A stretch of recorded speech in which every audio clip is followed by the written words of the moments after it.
What's up? Rabbit Hole. Episode 137.5. Fucking talking shit with Eagle. Rabbit Hole. Hopefully you guys have decided to come back, at least a couple of you. Hang out. Take it to the rest of the night. Hopefully a few, maybe even pop in. Visit for a bit. Take some dabs. Aldridge 25. Ned Denver. Chris Mertz. Modern Genetics. Hell yeah. Appreciate you guys popping in. Perfectly Imperfected in the house. Green 13. Hell yeah. Spiky Pilot's popping up. Good morning to you as well. That's right. Let's bring it home. Hope you guys have an amazing day. Had a great day other than being escorted out of the grocery shop. It was all good. Had a pretty good day.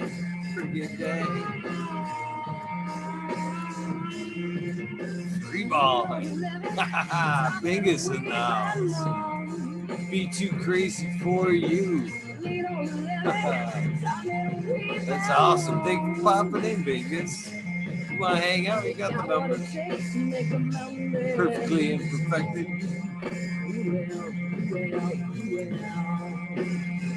Ready to hit that hot fire. His birthday today. Hopefully you guys have all told him happy birthday. Oh, you know I need. So technically, was it 11 or was it? Oh.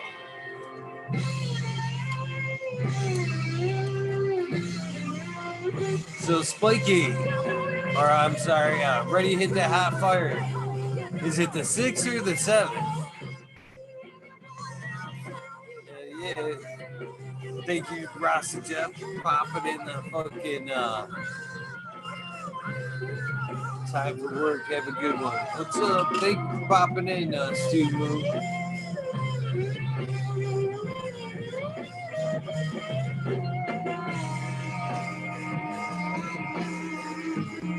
I just want to know so I put it in the book so I can catch you next year without somebody having to tell me. Sir How. Thank you, my friend. The 7th. Hell yeah. So I get to tell you happy birthday later on, too. Hell yeah.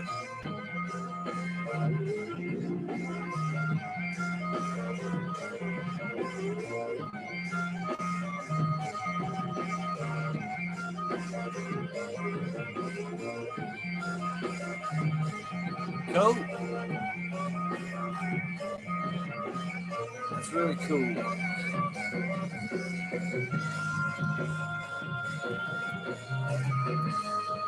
Thank you, Stu.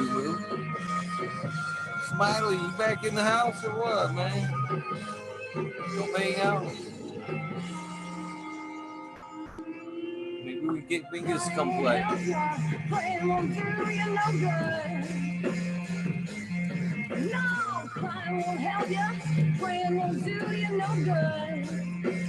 This is Zepparella. Levy Breaks. All chick band, cover band of Led Zeppelin. Pretty cool.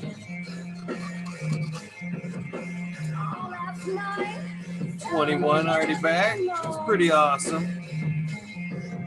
Pretty awesome. I'll join in if nobody else steps in. Chris, you should step in if anybody jumps in anyway, brother. You're welcome. No guess, every guess. Packed house, my brother. Right on.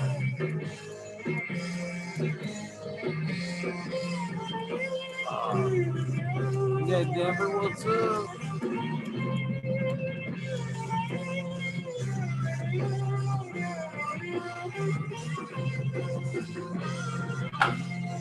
sorry about that. It's a little loud.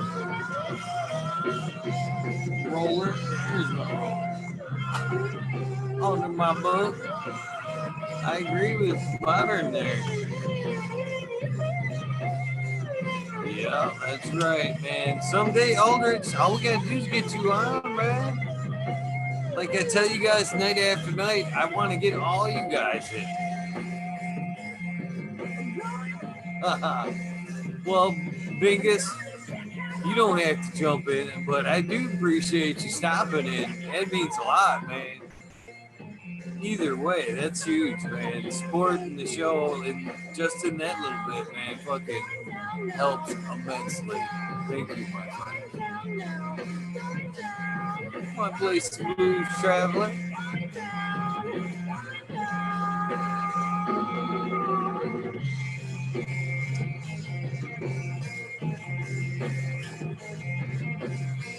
Smoking up, rolling up a fucking fatty of some Primal Punch F2 V2. Got some dabs loaded and ready. All right, is Peter Griffin back in the house? Peter Griffin. Peter Griffin, tell me you're back in the house.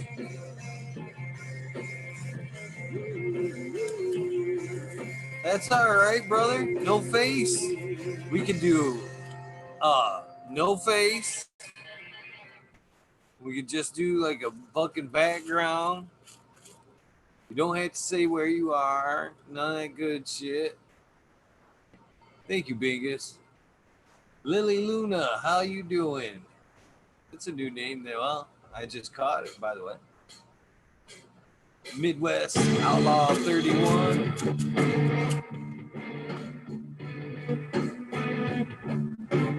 That's a good tune. I guess I'll let this one. Oh yeah, Blues Traveler. That's right. Monica sounds good. I can sue the harmonica without copyright.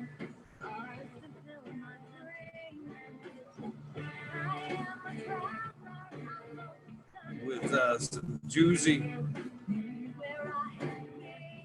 Let's see if I can satisfy your harmonica fix with some Juicy Smith.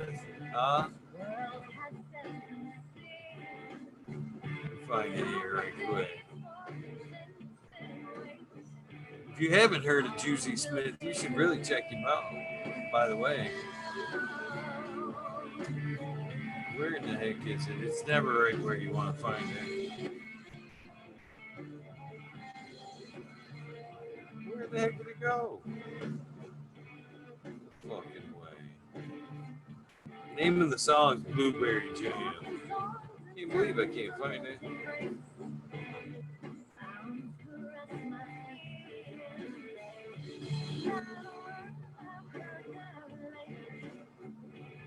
Oh, right here. Here you go. This one goes out to, I think it's, what's it, Wheatus 207? Ivan, there, what's up, my friend? Gotta put Looney Linda, or, god dang it, I messed it. I'm sorry, miss. Lily Luna. Hello, I need to put you in the book. Nice to meet you. I think if I write it to him, like, less likely to fuck it up.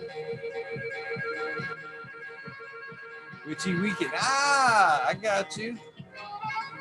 Shout out to the Witchy Weekend gals. Green Med Tech. There's another new one. Ooh.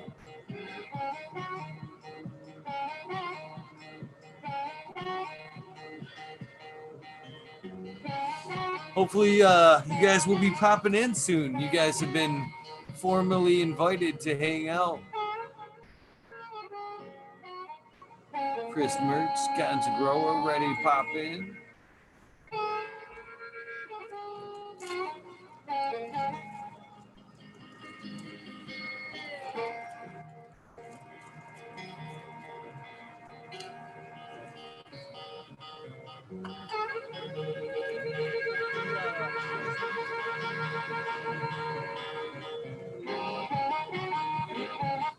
What's going on, Ganja Grower? How you doing tonight?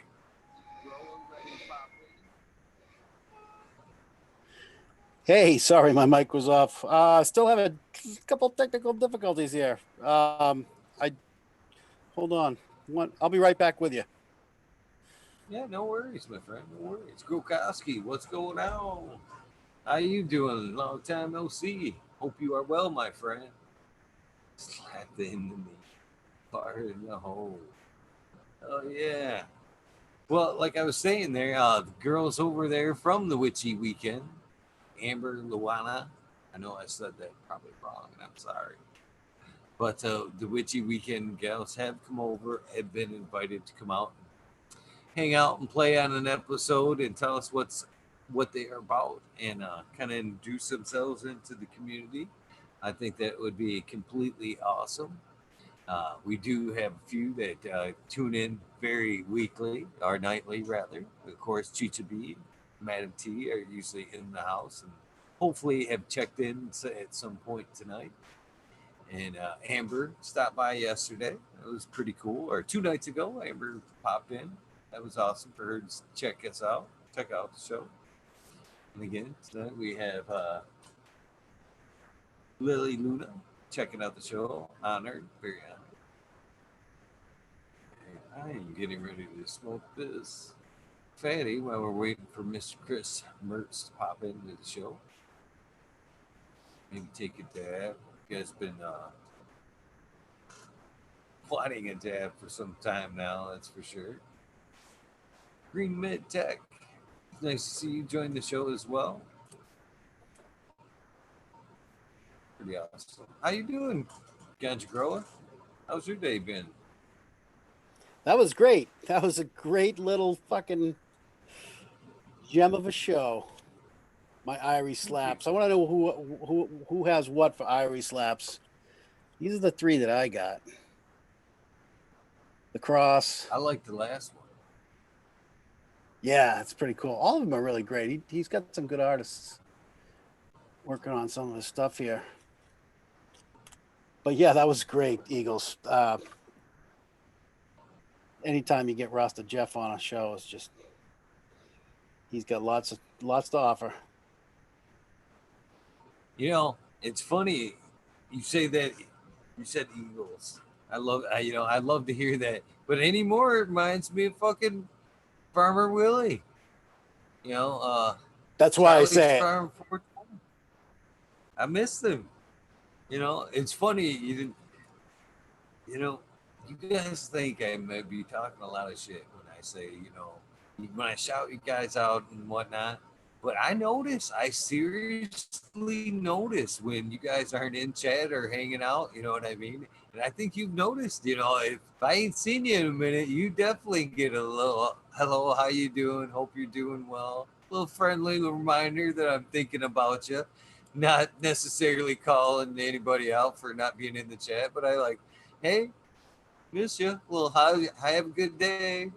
Missing you. I don't actually. Sometimes I don't say it, but a lot of times that's the purpose. Missing you in chat. Have a good day. Thinking about you. Dude, you're always spreading the random acts. What are you talking about? I get the morning appreciate yous and love yous just out of the blue with you, even when I do show up. It's not about whether I'm there or not. There's no expectation, which is what I love about you. And you're so open. That's the greatest thing about you is while you and me may not agree on the masks, but you respect your daughter, and your daughter is so respected that she's kicking you in the butt saying, put your mask on, dad. So you're open to it all, and that's the respect there. Is you're just a great dad. And you're in the middle of the boonies here, the mask shit. Like if you walked around here without the mask, people would fucking freak. You'd be in your cuffs. It's crazy. So it's a whole different, you're not seeing people like we are. So Fumi, get the fuck on. I agree. I agree. He'd be such a great guest, and I think he knows it. I don't understand why he's holding back. The banner and the conversation, I think, would just steer itself. I think that episode would be over before we knew it. You know what I mean? It'd just get going, and the next thing you know, it'd be 420. It's like Indra, he's a well-educated guy who can go down so many different paths. He's read so many fucking books. I really appreciate his depth and breadth of knowledge. And yeah, at first, when I first was rapping with Fumi, he comes off as the Fraser Crane. I always bust his balls. He's like the Fraser cannabis. You know, he could be a little and not in a bad way. He's an epicure, you know, and he's an intellect. So sometimes, you know, I see some people, you know, he rubs the wrong way, and you know, we all rub people the wrong way. But fucking Fumi's not talking shit. He's talking truth. You know, he definitely knows what he's talking about. If he opens his mouth, it's for a good reason. Right on. Well, I want to address Peter Griffin really quick. So, Peter Griffin had an amazing idea, and it started to put, well, he did put A and B together, and then I kind of got busy and didn't jump on the email reply like I should have. And but nonetheless, I think he's the key to our dab problem that we currently are having. See, the I'm in the point now to where I think YouTube has slapped my hand so many times that they have decided that no longer, you know, I'll play it, but you know, nowadays when I play it, I'm gonna have to go back over the episode and scrub it back out to get the episode to air and everywhere it's want needs to air. Last night it came out and it's like you're blocked in 50% of your viewers, and I'm like, oh, that sucks. You know what I mean? But Chris Griffin put me in track with like an entertainment gentleman, both in the comedy and a little bit of the music. So what I'm running, jumping out, lead boarding, open sourcing off his idea, basically.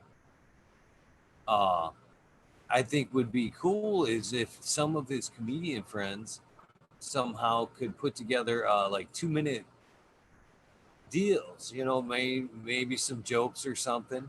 And then at dab time, we just listen to maybe a couple minutes of comedy by somebody, you know, while we're heating up and cooling down instead of the dab song. It'll be, you know, a laugh and a dab, you know, something like that. Or, you know, I think that'd be pretty cool. Yeah, he's got connections, which you know people that could give you some sticks. The other thing, if you're looking for copyright, I'm not sure about the copyrighted legals around. Like you could use. I've got music on my YouTube that I own from live concerts. It's not on my. I've got some live stuff on my YouTube account, but I've got others. But you could also use Audio Tree. I've got more reggae and that kind of stuff, and it's all licensed to me. But Audio Tree is another free library of music that's free usage. I don't know what the usage laws are would be on YouTube, but that's all live music too. There's some kick-ass shit on there if you could put that on without copyright issue. Yeah, definitely love the episodes where we can jam, you know, rock out, or even have something we can call our own, like a dab song like that. I've almost thought about maybe just writing dab song in like quotation marks and then giving credit to the offspring. That's who it is. And leaving like a link in the description and maybe seeing if they back off a little bit like that. But I don't know. We need something. We can't let it go. We got to come up with an alternative method here. Yeah, I mean, always adapting and evolving wherever you want to put the energies. There's always things. You know, it's your vision. So, you know, for me, anyways, I'm just like, how can I support your vision? Because that's it's your vision. So, and you know, I'm sure people got ideas too. Chat fucking always got ideas. That's what I love about chat. So, but me, you know, there's it's really the guests and the talking shit that's the greatest thing. obviously production. I mean, look what fucking Michigan Bros Grow Show. Those guys just stepped up the production. You saw GML step up their production big time this last 2 weeks. He's put so much work into all their new stuff. So yeah, I'm sure that would be pretty cool. Would your daughter help with that? She's probably a whiz at this point with that shit. She may. Again, it is what you put into it too. You just named. I noticed yesterday or Sunday, no Monday. Um, these shows that you're talking about now are diving full into donations for that shit, and I don't want to go down that road. I'd rather stay low production and fucking free than the pay to play kind of thing. And you're right. I noticed it was a new thing, Michigan Bros Grow Show. You can now subscribe to them and $5 a month, and you can get special content and behind the scenes, blah blah blah. I'm not asking anybody to pay to be my friend. You know what I mean? Come hang out. It is what it is. If it's the basement type atmosphere, it is what it is. And I intend on I'm constantly looking at ways to step up the show, but again, like I stated in the beginning, I'm going to do it on my terms. So as things progress or whatever, I want to. If I something happens in my life and I need to shut it down, for whatever reason, I want to be able to shut it down with no regrets.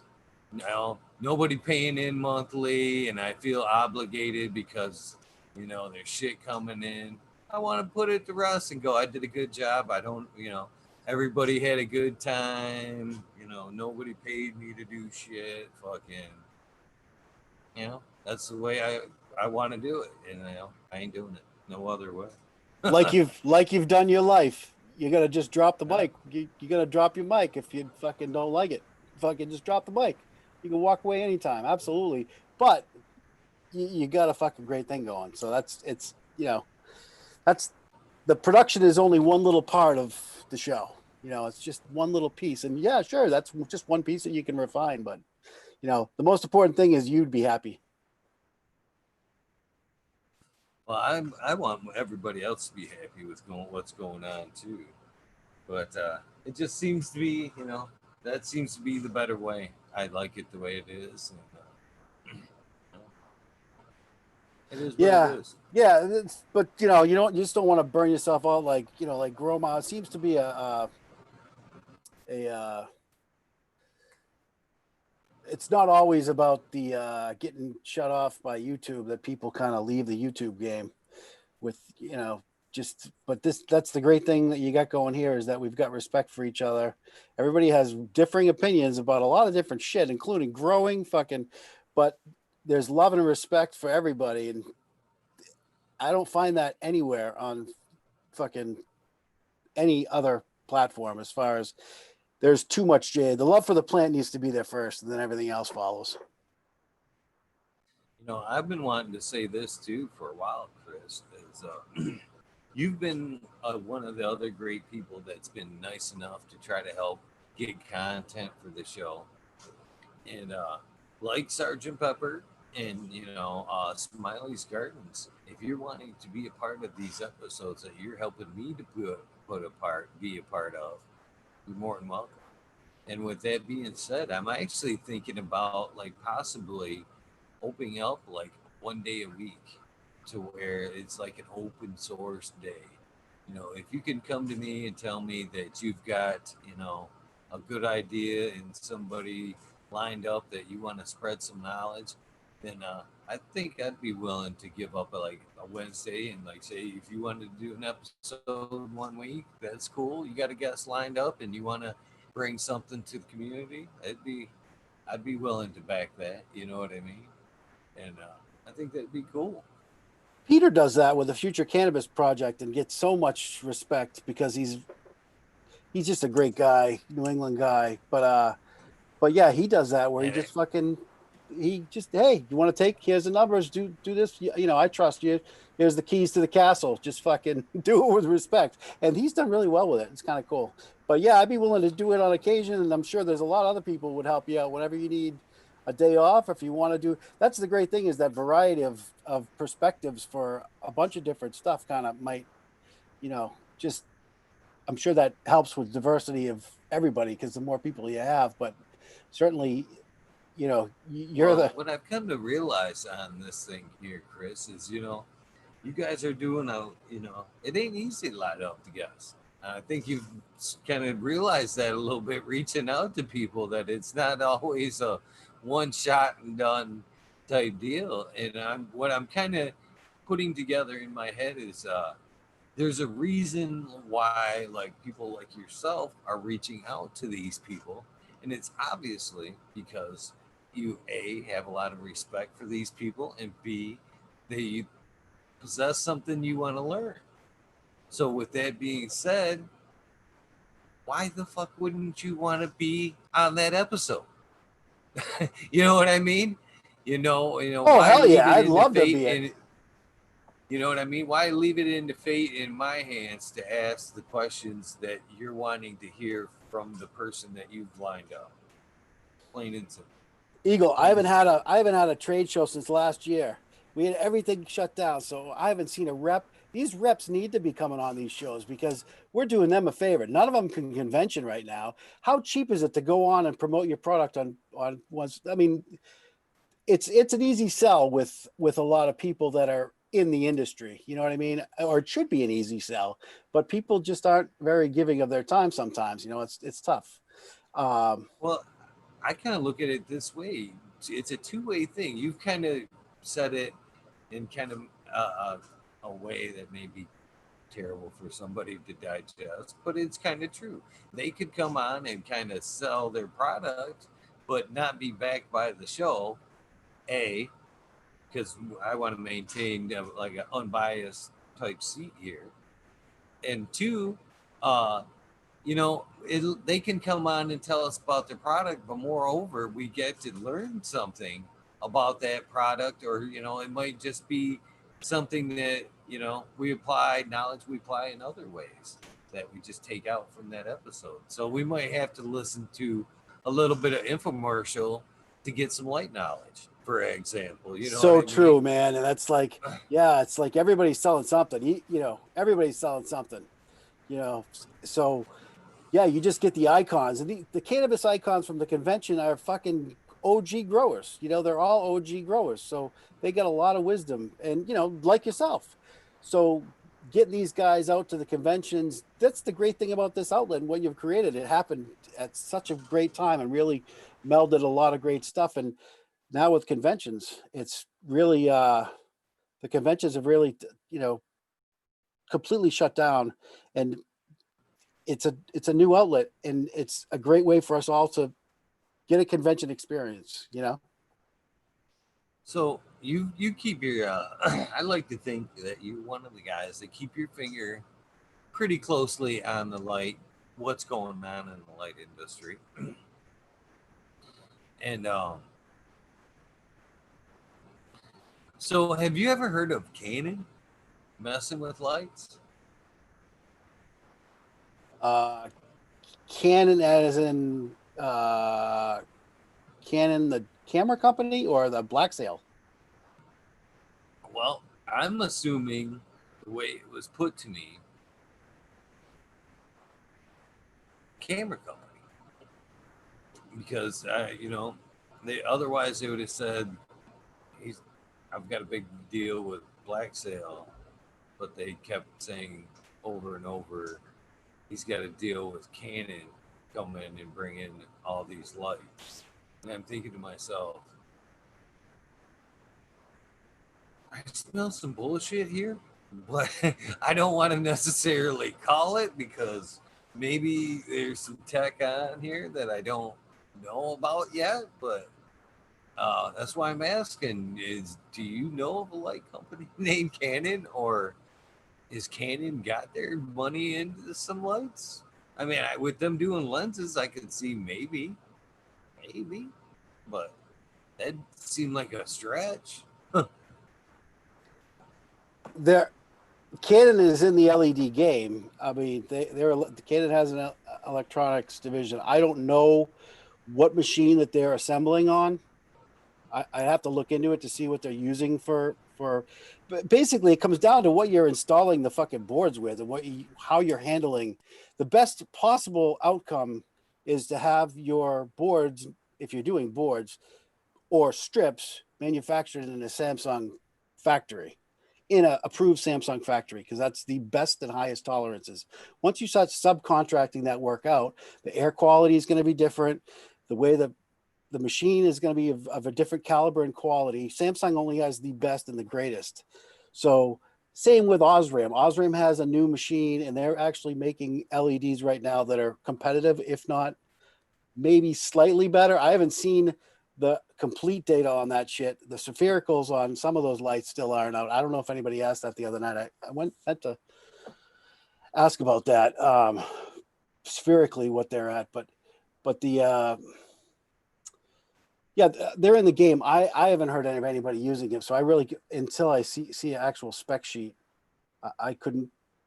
Once I saw a spec sheet, I could tell you if they're in the game. But all of them, even the fucking shitty ass Viper Spectres, are using, last generation's only 6-7% less efficient, so it's still a great option, or it could be up to 20% less efficient depending upon where you get it. If you're buying shit from China, you're getting the bottom bin, worst performing, usually. You can't guarantee otherwise, but quality varies. So, the quality varies from factory to factory. So some of those factories that have been retrofitted were built to handle the tolerances and the environmental conditions needed for the newer machines that do these strips. So, and the new strips coming out, or the new LEDs, there hasn't been a real burst since the Osram and Samsung 301 series. But now Samsung's now touting this 301H1 that's supposedly now going to compete with that Osram. Although there's rumors, and I know that GML has one of the lights from oh gosh, who do they have the light from? They were going to do the test on. On the Science. No, not the Science. The Spider. Because Osram's no longer putting the same binage diodes in there, or they're not performing quite as well. Power footprint's been down a bit, so that it's kind of curious. But it's lighting is just it's just all about getting as many diodes as you can, and if you get a little less efficiency, you're still winning. I mean, you're still at like 2.4, 2.3 U-moles per joule. Yeah, I love the lights, but it really hasn't. We need to make that next little jump, but there's not much further to go. Now it just comes down to dialing in these spectrums and kind of like the Science, going down these paths of tunable spectrum versus multiple. I mean, I like the multiple bulb technique, just of using fluorescence for your UVB and using the LEDs, as many possible boards that you can do, or strips. The strips, I think right now Green Jeans is back in stock. You got to call that guy and email him, just make sure that they've got stock there before you make your order. But if they can get you your shit quickly, their prices aren't bad. I mean, they definitely give you a good discount if you buy 10 strips, and you can make a couple of nice lights and do it for pretty cheap. And they're all still, you can get some 36-volt stuff, which actually you can save a bunch on driver. So you can make one of these, like the Mars TSWs. The new one's got a funky fin. It's definitely a big improvement. I'm not completely convinced on the lenses over those new Mars, or most everything, even the Science, Osram, everybody's putting lenses over everything. And that's, I'm not convinced on that. You definitely lose a little bit. you definitely spread out your fixture for sure, and kind of you might do well. But if you have, that's why I like the 650s. You have so many fucking points of light on an 8-inch by 11-inch. It's less than 8 by 11. It's smaller than a sheet of paper. If you no, maybe it's a little. I don't even know. I gotta get one. It's a little bit bigger. Um, 650 diodes on that thing. You don't need a lens at all. You just that shit just spraying everywhere. You just it's kind of like having a hose. That's the thing when you said black sale market, or when you said Canada, I said black sale market. Um, just because that's kind of a controversial thing with the you have to have the headspace to be able to run those bigger, like the bigger cobs. You definitely have to have some headspace. You got to keep it off the plant a little bit more. I'd much rather have more diodes than one super focused beam, unless I had CO2. Because the further you're going to pull a cob up, the less efficient it's going to be. So why bother if you're in a tent? You really got to go with a spread of lights. I always thought when Keith talked about needing the headroom for the black sail or the cannon there, I thought it was because the fixture itself was so tall. I mean, isn't that thing like a foot easy, in height? So you need that extra, you know, room for the fixture itself. I always thought that's what he meant by when he needed that headspace. But is it just the intensity of that large ship as well? Yeah, I mean, they could put the lens on that as well to give you that spread, but it's coming from one source, one point. So you only have one source, one point. Even with a lens, you're spreading it out, and the more um, the lens has, can't remember what it's called. The more the lens has to spread the light, the less efficient it is on the plant. So you're better off just diodes versus having that, unless you can pull it up, and then it's having that headlight. I think, but yeah, it definitely doesn't produce with that huge vent. It's got these liquid cooled. It's a nice design. It's the baddest cob on the market for sure. Um, but yeah, what is it? 5.5 inches? I don't know. He would know exactly, I'm sure. But it's nice freaking heft to it as far as, and they're all individual. Nice craftsmanship. He buys quality parts and puts together a nice product. But I think you need a little bit more headroom with it. And I just don't think I think the cobs were so yesterday. I think um, they were, and they still have good applications, especially if you're looking on. Sometimes they make it nice if you want to define bright just along a walkway, or where you're crossing through, or where you have a doorway, or places where you don't have the reflective capacity of a traditional commercial grow space. Um, those do have they definitely have a need in a garden. There's definitely ways of using them advantageously, but I think it's like finding those niches like that where that kind of shit really shines. But I don't recommend anybody taking fucking timber grow lights and putting them all over. I mean, I know some people use timber. I'm sorry, but cobs aren't your. Try something else in your garden for LEDs other than a cob, and you'll see that together they can even do better. And just a quantum board on its own will do, I think, is good, unless you have those specific kind of needs where you walkways and shit like that. I was this close, Chris. This close to converting. I've had a light out over there for a while, week or so. Ballast went out after the last power outage. Fucking took that thing out, which pisses me off because we've talked about quality. We talk about LEDs, Growler. Putting in the extra money, for a quality fixture. We've had that discussion. Well, in this case, I spent the extra bucks for the quality ballast, Galaxy ballast, which was super nice, all digital. I mean, as far as I could program it, you know what I mean? Actually, 12 cycles and whatever. I could actually came with a fucking remote. paid some money for that ballast. That fucker went 3 years of use, and I've got right next to it iPowers and Apollos that's been pumping along for way longer. That paid way less for, and I had to replace it with another iPower that I paid a fraction of the power. You know what I mean? So I swapped it out, and I was a little pissy about that. And then as I did yesterday, I'm watching that light. It kept warming up to peak brightness and shutting down, warming up to peak brightness and shutting down. And I'm thinking, fuck, it's the fixture. Fucking, because I reached in there and I tried to tighten that bulb up. You know what I mean? Reseat that bulb, and it didn't work. Kept doing the same thing. I'm like, fuck, it's the fixture. It's time.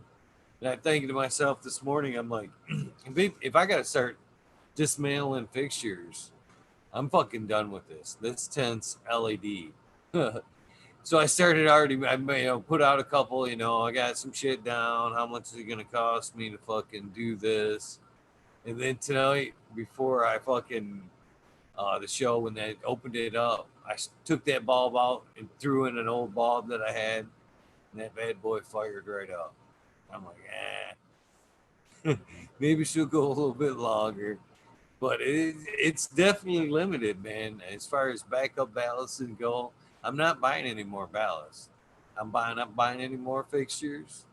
You know what I mean? If I have to put in a bulb here and there, but once equipment starts going down, that shit ain't being replaced with fucking high pressure shit anymore. It's LEDs going up there, that's for sure. And it was almost today. It was a little bit of a sticker shock. If I could have swung a little bit better deal, I'd have made it happen right then and there. But it was a little bit of a sticker shock still and hesitation that made me fuck around with it today. And I don't know if it was heaven sent that made that fucker light up or what. But I was kind of grateful.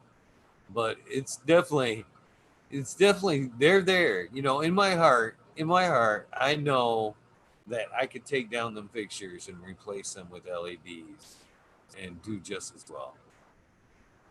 Yeah, I know that now.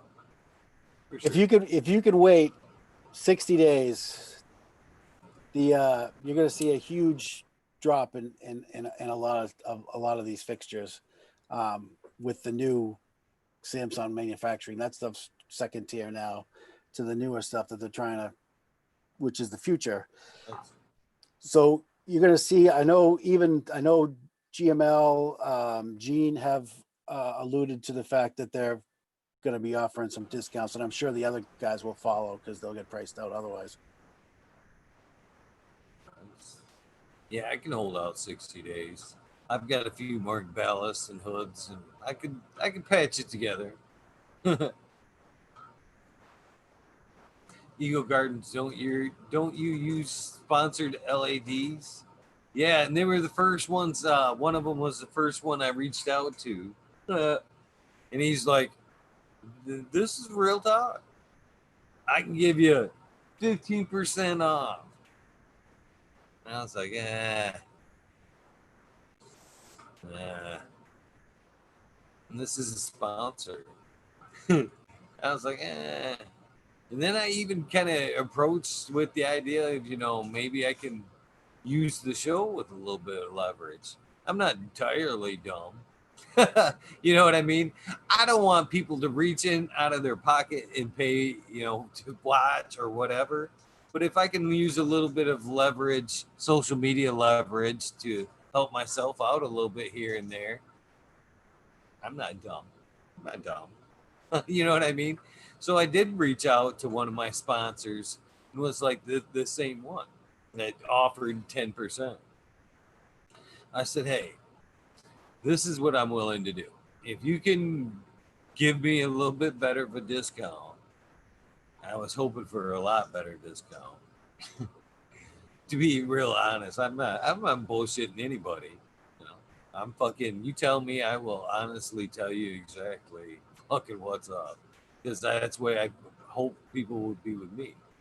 But so I approached him. I turned it around. I said, hey, I'd be willing to put your lights behind me every night. I'm not gonna just like these. I don't get on these song blocks and talk about these fuckers every night. I'm not even mentioning the names right now. You know who they are. You're seeing them before them.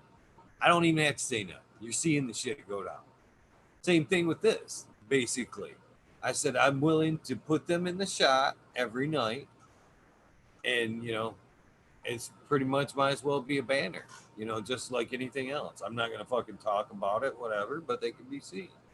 You know what I mean? And you know, came back with a little bit better price, but it still wasn't jumping on it price. So maybe, like I said, I can hold out another 60 days, and hopefully, I'll just have to out of pocket them that way, and not even have to talk about them at all. Other than you know whatever you want to know, but I wouldn't have to feel obligated about it. Yeah, it's kind of like the there was a huge spending wave too in the spring. And everybody got into gardening with the pandemic. So much shit, like so many people were setting up tents. It went from nothing to a huge. Um, at least in the U.S., that's what happened. I don't know what happened over in other countries, but yeah, it's been crazy. So they've sold so many lights, things have really kind of tightened up. And I think like I know GML, or not GML, but Steve at HLG, they ran a huge batch of boards, $40,000 worth of boards that they were crosswired, they're junk. So they 2 weeks of production, um, right before they were going on vacation.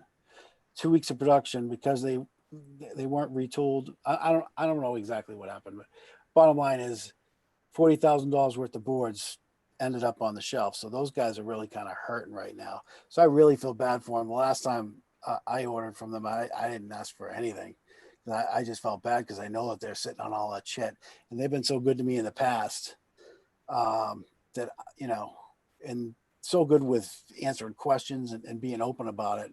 Um, so I've just been happy to get, you know, the service that I've get for them, just shipping the shit out, never paying anything to have it shipped. If there's a problem, to get it shipped back out. But yeah, everybody has got a good product.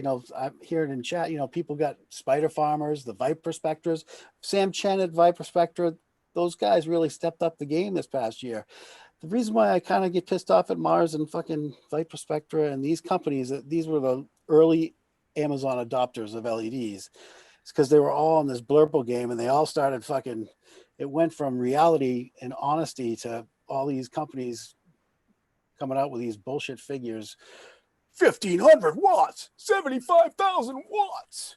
Just crazy numbers and kind of duping the people. And now kind of things have gotten honest again, where people know to ask how many UMOs per joule, what's the efficiency of this, what's the diode efficiency. But I mean, So things have changed. let's take this as an optimistic approach here, Chris.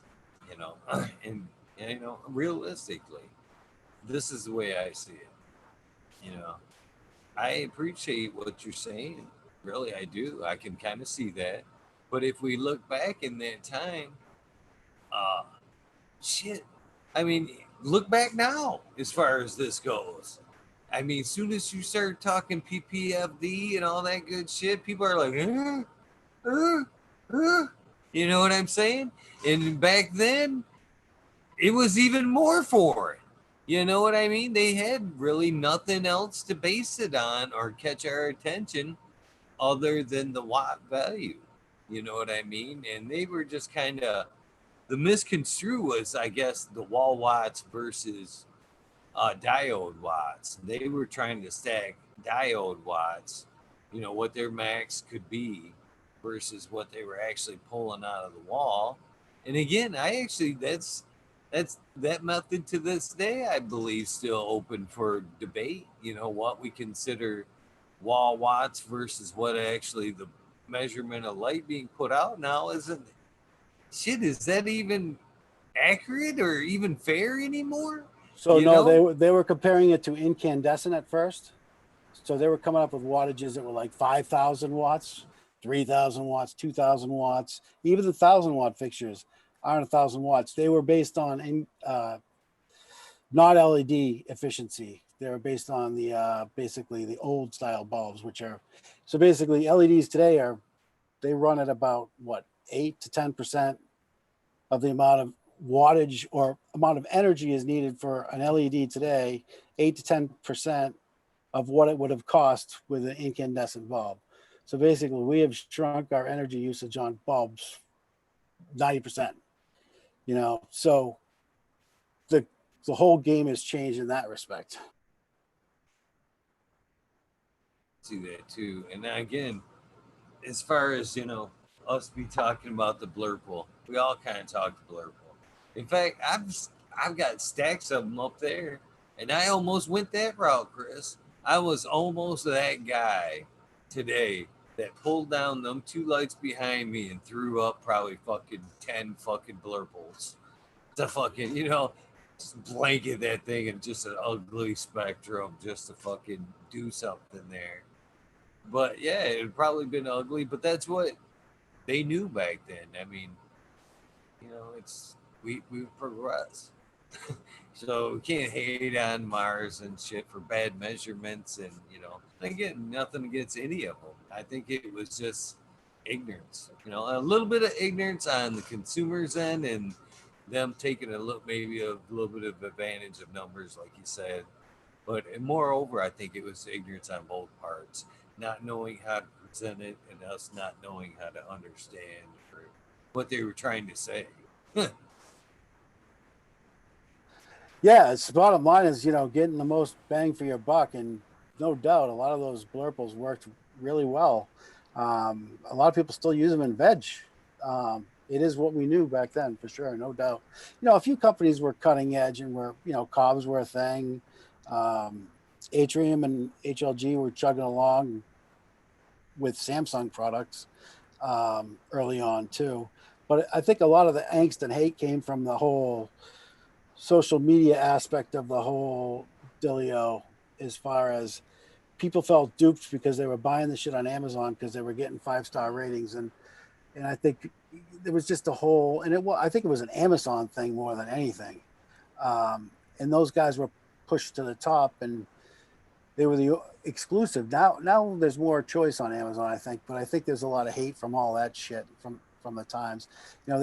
Those companies were just giving lights to everybody as um, for their promotional and kind of edging out some of the other companies in America, anyways. Because we can't in America, it costs so much fucking money to make the fucking stuff. So it's and the tariffs now, it's 35% tariff from China, so it makes it really difficult to actually do business. So that's why it was kind of I'm a try to buy American. I try to buy American. Just address chat real quickly. Yeah, I don't know what's going on. I took that hit the other day. I had to fucking say something.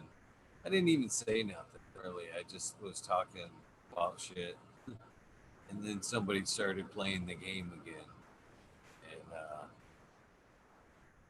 I don't even want to say because as soon as I said it the other day, it happened. But somebody started playing dirty again, so that's taking me out of the algorithm again. So yeah, you're gonna fucking probably shadow banned again for the minute because of what happened. But it is what it is. I ain't quitting. We'll rebuild the algorithm. Pretty soon you won't have to search it out again. And some are saying it's just the rabbit hole that you have to look for.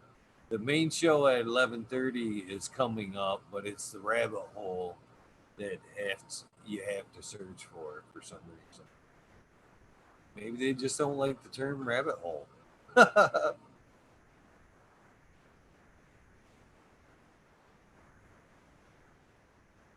But yeah, I think the whole light thing is so let me get this correct from what you stated a little bit earlier, Chris. So do you think that you're actually we've come to a point where the LEDs are bright enough now to where it's just more they're going to come down in price and efficiency because we've actually have we peaked? Is 2.8 like as bright as we want to be? I mean, we've talked about now that it's bright enough to where we can now work with daily light integrals. You know what I mean? We can actually shorten days and shit like that. So if that's such a thing, I mean, maybe we are at the pinnacle, of the LED. It's hard to believe, but is that what you're telling me? We're as bright as we need to be? Yeah, I mean, I think it's gonna creep over three, but it's definitely, that it's becoming a more mature technology, and the efficiency gains aren't going to be there. There's going to be other gains in performance and that kind of thing, but I think, yeah, as far as energy usage, now is a good time to buy. I think there's been a lot of fucking movement, and I think there's going to be a lot of stock backed up again here in the next couple of months to have some value in actually buying lights again. The problem's going to be it's we're so stuck on the economy. So if Congress gets their shit together and passes something, there's going to be some sort of stimulus, and the stimulus is going to start a whole new buying cycle for other growers. So if you do want to buy some, the bottom line is I always watch. I see who's got what stock and what they're willing to let it go for. So always looking for the same kind of diodes, but I'm always in contact with them all because I'm just looking for the best prices out there. I do a lot of with HLG because he's great, but yeah, just shopping around. You're going to do really well, and it is definitely a good time to buy. But there might be some competition coming up too. But I know like HLG, all these guys have a new evolution. Atrium hasn't released anything, and since the 288 board when they did it with HLG, they competed with their quantum board for 2 years. So other than a couple of little minor changes in diodes, so there's a huge leap right now happening that isn't really a huge leap in efficiency. It's just I mean, I haven't seen the actual results, but the spec sheet doesn't look all that impressive on the 301H1. The new evolution of these chips doesn't look that much different. So I would buy this once this 301s, any of the 301s, 301B from 3 years ago is perfect. Once these go on closeout with this new H1 that's going to be on these new boards, buy them while they're in stock because it's a great buy and you're not going to get much better. I don't give a fuck what they do in the next year. You're only going to get another 4%, 5% efficiency. And the fixtures have, they're tried and tested now because they've been out for so long. So there's quality. The quality issues are no longer in the manufacturing process. So the quality has only gone on and up and up. It's definitely a great time to buy if you can. So, in your opinion, do you think that drivers and lights, drivers and diodes have matched up? You know what I mean in life. Yeah, everybody has their own philosophy on where is optimal. The higher you run a diode, so like the Samsung 301s that most people use are half watt. Most of those LEDs on a quantum board or on the strips are used in most of the higher end lights. They're all going to be of that 301 varietal. Sorry. Sorry, rabbit,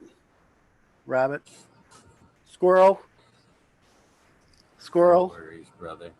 We're talking about the drivers. Which one would go first, basically? The driver or the diode? Yeah, the drivers. Yeah, the whole philosophy of the dials. Yeah. So people are powering. So, the bottom line is you could buy like 320 or a 600. I mean, I recommend the 320 or the 600. If you find the 320s for under 120 bucks, they're a great deal. If you could buy the 600 in the 170s, that's another great deal. Either one is going to give you that Thowie guaranteed, no matter what fucking diode, what new generation diode you put on there. As long as you got enough of them, you don't need the Diablos 650. It's running it really cool. You can power those fucking weighs a lot more. They don't run them very high.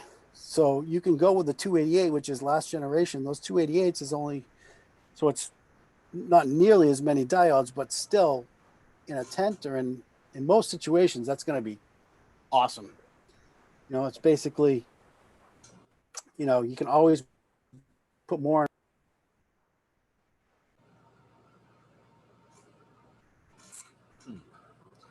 Definitely food to think about. Yeah. Uh, I can't wait. I honestly can't wait to pull down the dinosaur of the lights. I mean, realistically, we talked about earlier a little bit about growers as we find new space and shit. That's new growth space. As we, you know, room under the stairs, wherever we can get it, we're actually using it. I'm like that with power, to be honest with you.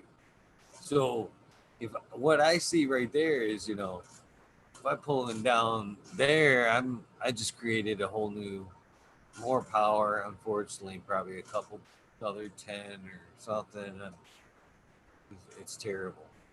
I actually the spacing between tents right now behind me is 10 gallons, just enough to walk through with a hand on each side of that 10-gallon pot to get to the tent and drop it in there.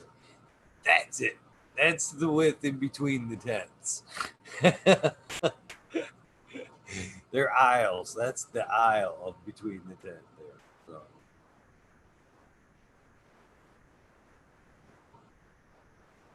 you move. That's a great point that you were alluding to with the whole energy thing. As far as that's going to be when you get rid of that HPS, so much less taxing on your wire.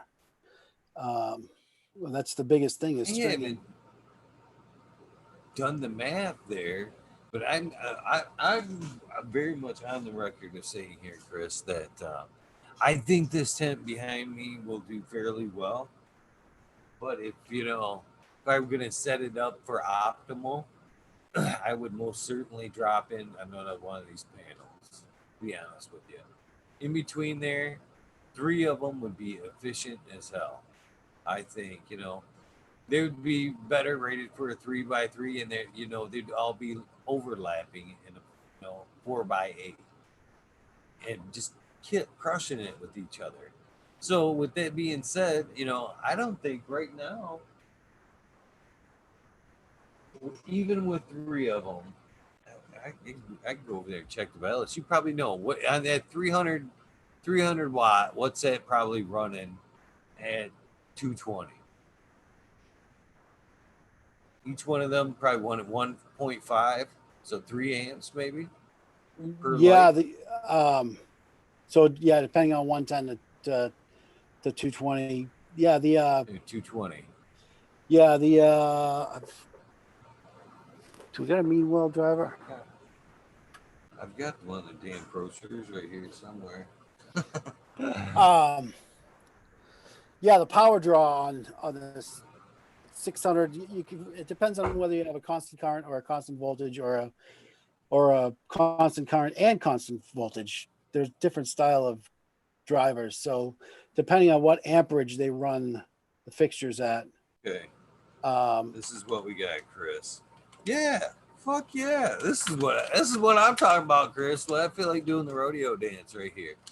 Fucking So what we're talking about is pulling down. Uh, so each one of those is even running at 220. I'm willing to bet is pulling 9.5 out of the wall, even at 220 instead of the 15 they would be pulling. You know what I'm saying? yeah. 9.5 for each one of them. So we're pulling 19 amps out of the wall right there at 220. 19 fucking amps for a 4x8. For a 4x8. To where right 10%. here, using manufacturer manufacturer numbers right here. This is from the manufacturer, not fucking. I'm just making up shit right now. Is what they are telling me is I got a TSW 2000 right there, and it's these numbers are very equivalent for the BP 3000. Same shit, basically. Um, 1.31 at 220.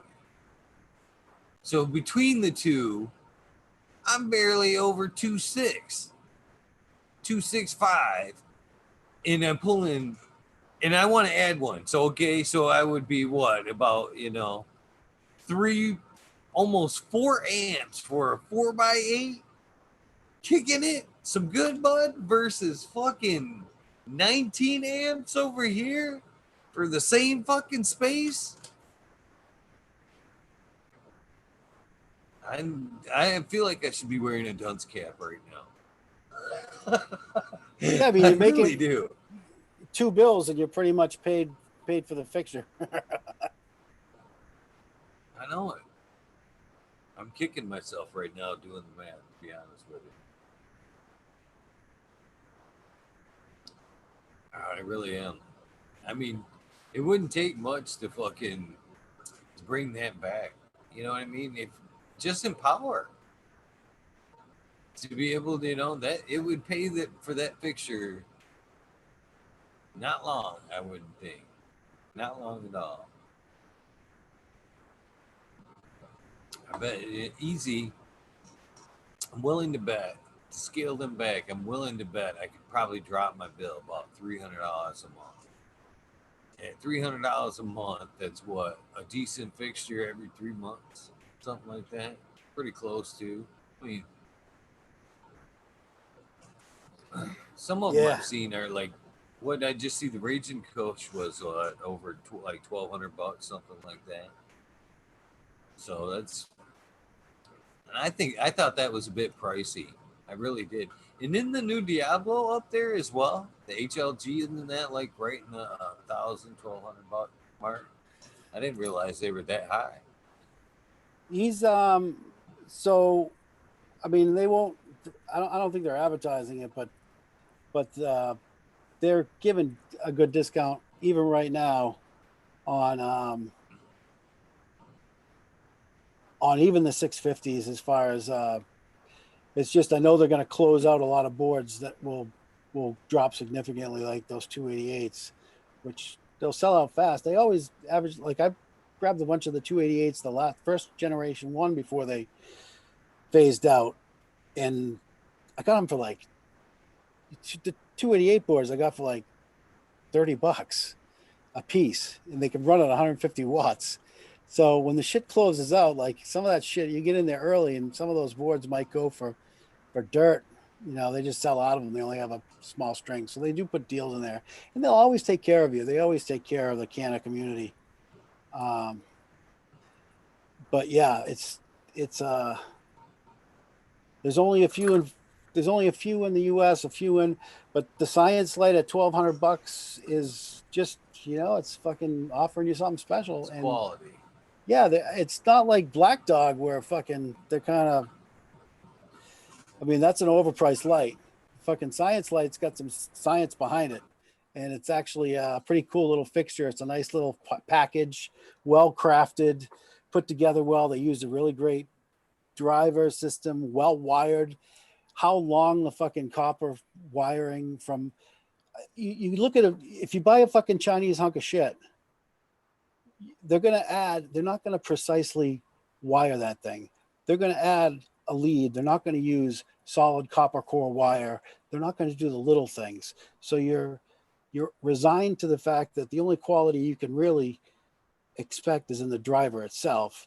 And then the wiring on the board, you really have to kind of look at closely because it does make a difference how long those lead wires, how you've wired it. Did you wire it parallel or in series? They're depending upon what fixture, there's everything should be wired differently. How many other lights? You need to look at the load analysis on the actual outlets and then on the string. String and lights is complicated, and a lot of these Chinese guys, they just that it's a cheap ass solder job, and way too much extra copper, and it's all stranded shit, not fucking 100% copper, real quality cable. Unless you go somewhere good. I agree with a lot of what you said, you know, especially in the aspect of I'm happy with what they're laying down in power aspect. But I agree 100% in uh, there's a lot of room to be played with. And I think a lot of people scoff at the spectrum, you know, being able to fuck with the lights and change spectrums at certain times. And I think, you know, even the addition of greens and shit like that, you know, just making it a more full spectrum by adding different, you know, actually green colored diodes, reds in there, all that. They should all be in the same fixture and we should be able to utilize them as we see fit, you know. And I like that. The one thing that the science guy said that I really, really, really liked, and that was them working on the light recipes and being able to send them out as they develop them. So basically, you know, update, you can, by your choice, go, oh, cool, this spectrum seems to be top of the line. And now, do, now my light's fucking brand new again without having to buy a new fixture.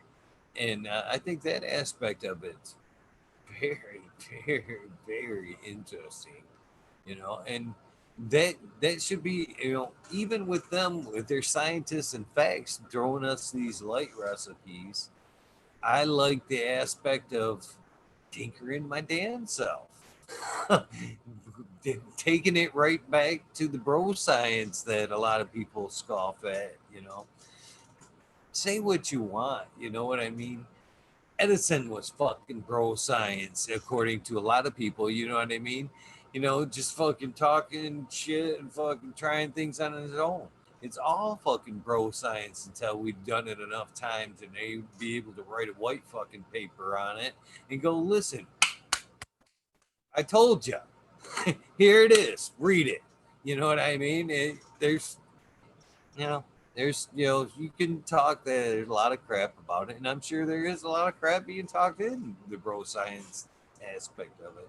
But to do, you know, shun it all, it's silly. It's silly. There's some mad scientists in the bro science. That's how shit gets done sometimes. There's some Edisons out there in the grow community coming up with some new bro science. That's for sure. Absolutely. Yeah, that's the science behind the. I mean, they what they do have that whole tunable spectrum, and the fact that the UI interface that they have with your app with your phone, and the fact that you can basically, I mean, especially if you have like if you have a say a fully organic, like a Smiley's garden, Smiley could fucking easily just go to drip irrigation or his sips, take off for a fucking week and a half, and know that he could actually look at his plants, see how they grow, and tune their spectrum or turn them up and down. If he sees light bleach, he knows to turn them down.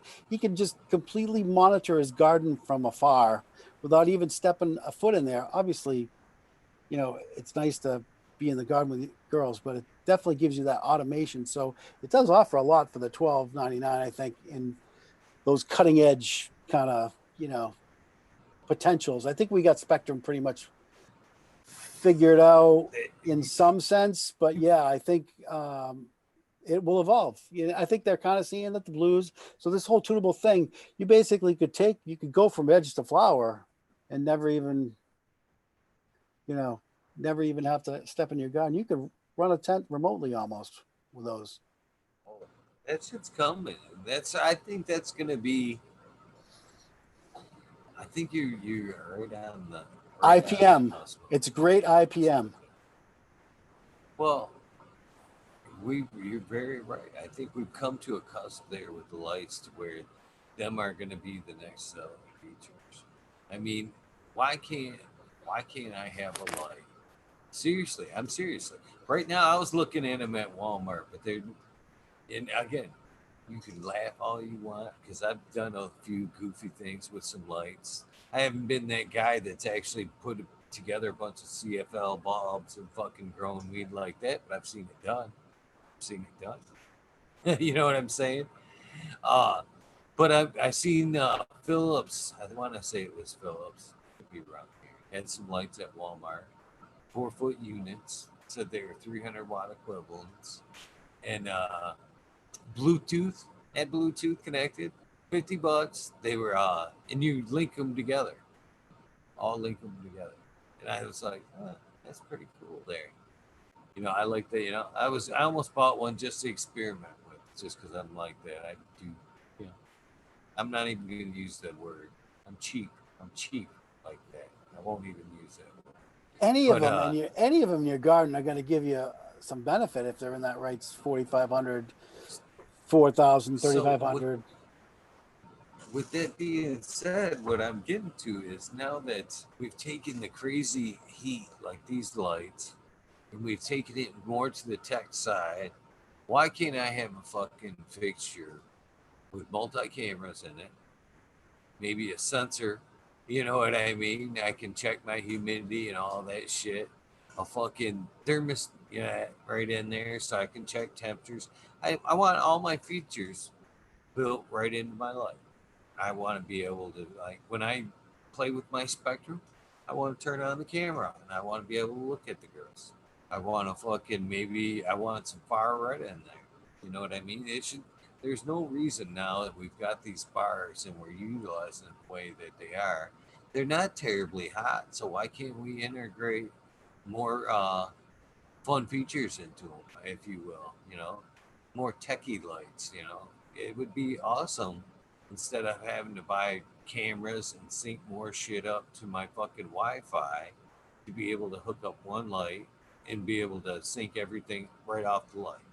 Be able to sync it maybe with the master box, make the whole system fucking sync. You know what I mean? Why?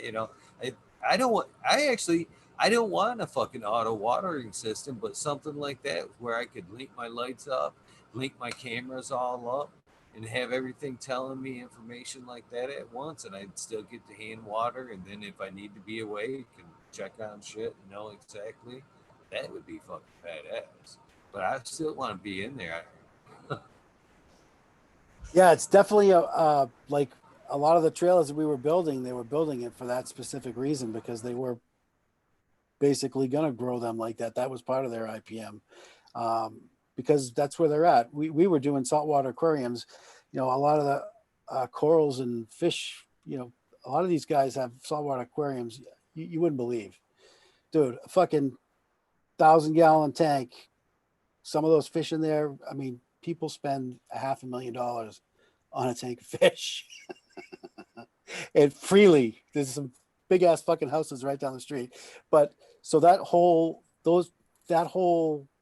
those people needed very specialized shit. So a lot of the same technology is coming over to that with the IPM, where sterilization and keeping people out of automating things. Basically, it preserves the environment. So yeah, it has a lot of benefits if you can utilize it. But yeah, loving your ladies is huge too. You can't replace that shit. If you know what you're doing, that's one thing. That's why craft cannabis is fucking gonna be the shit, because you got all these fucking clowns. Rasta Jeff even said it tonight. He's got a lot of guys that they can't even tie their shoes.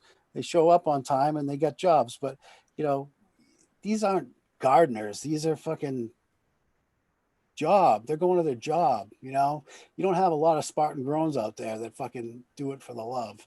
You got a lot of people that are underpaid. A lot of these people think, like he was saying, the rich douchebags. You got a lot of people that come in with all the cannabis, and then they hire these plant guys to basically, they'll hire a master grower, um, a young kid who's maybe had a couple grows under his belt, and they'll hire these guys for cheap money and exploit them. And they'll exploit all the labor. So it's about getting, you're not going to get great places. That's why, you know, Matt and Mitten Canna Company, all these little guys are definitely offering something better.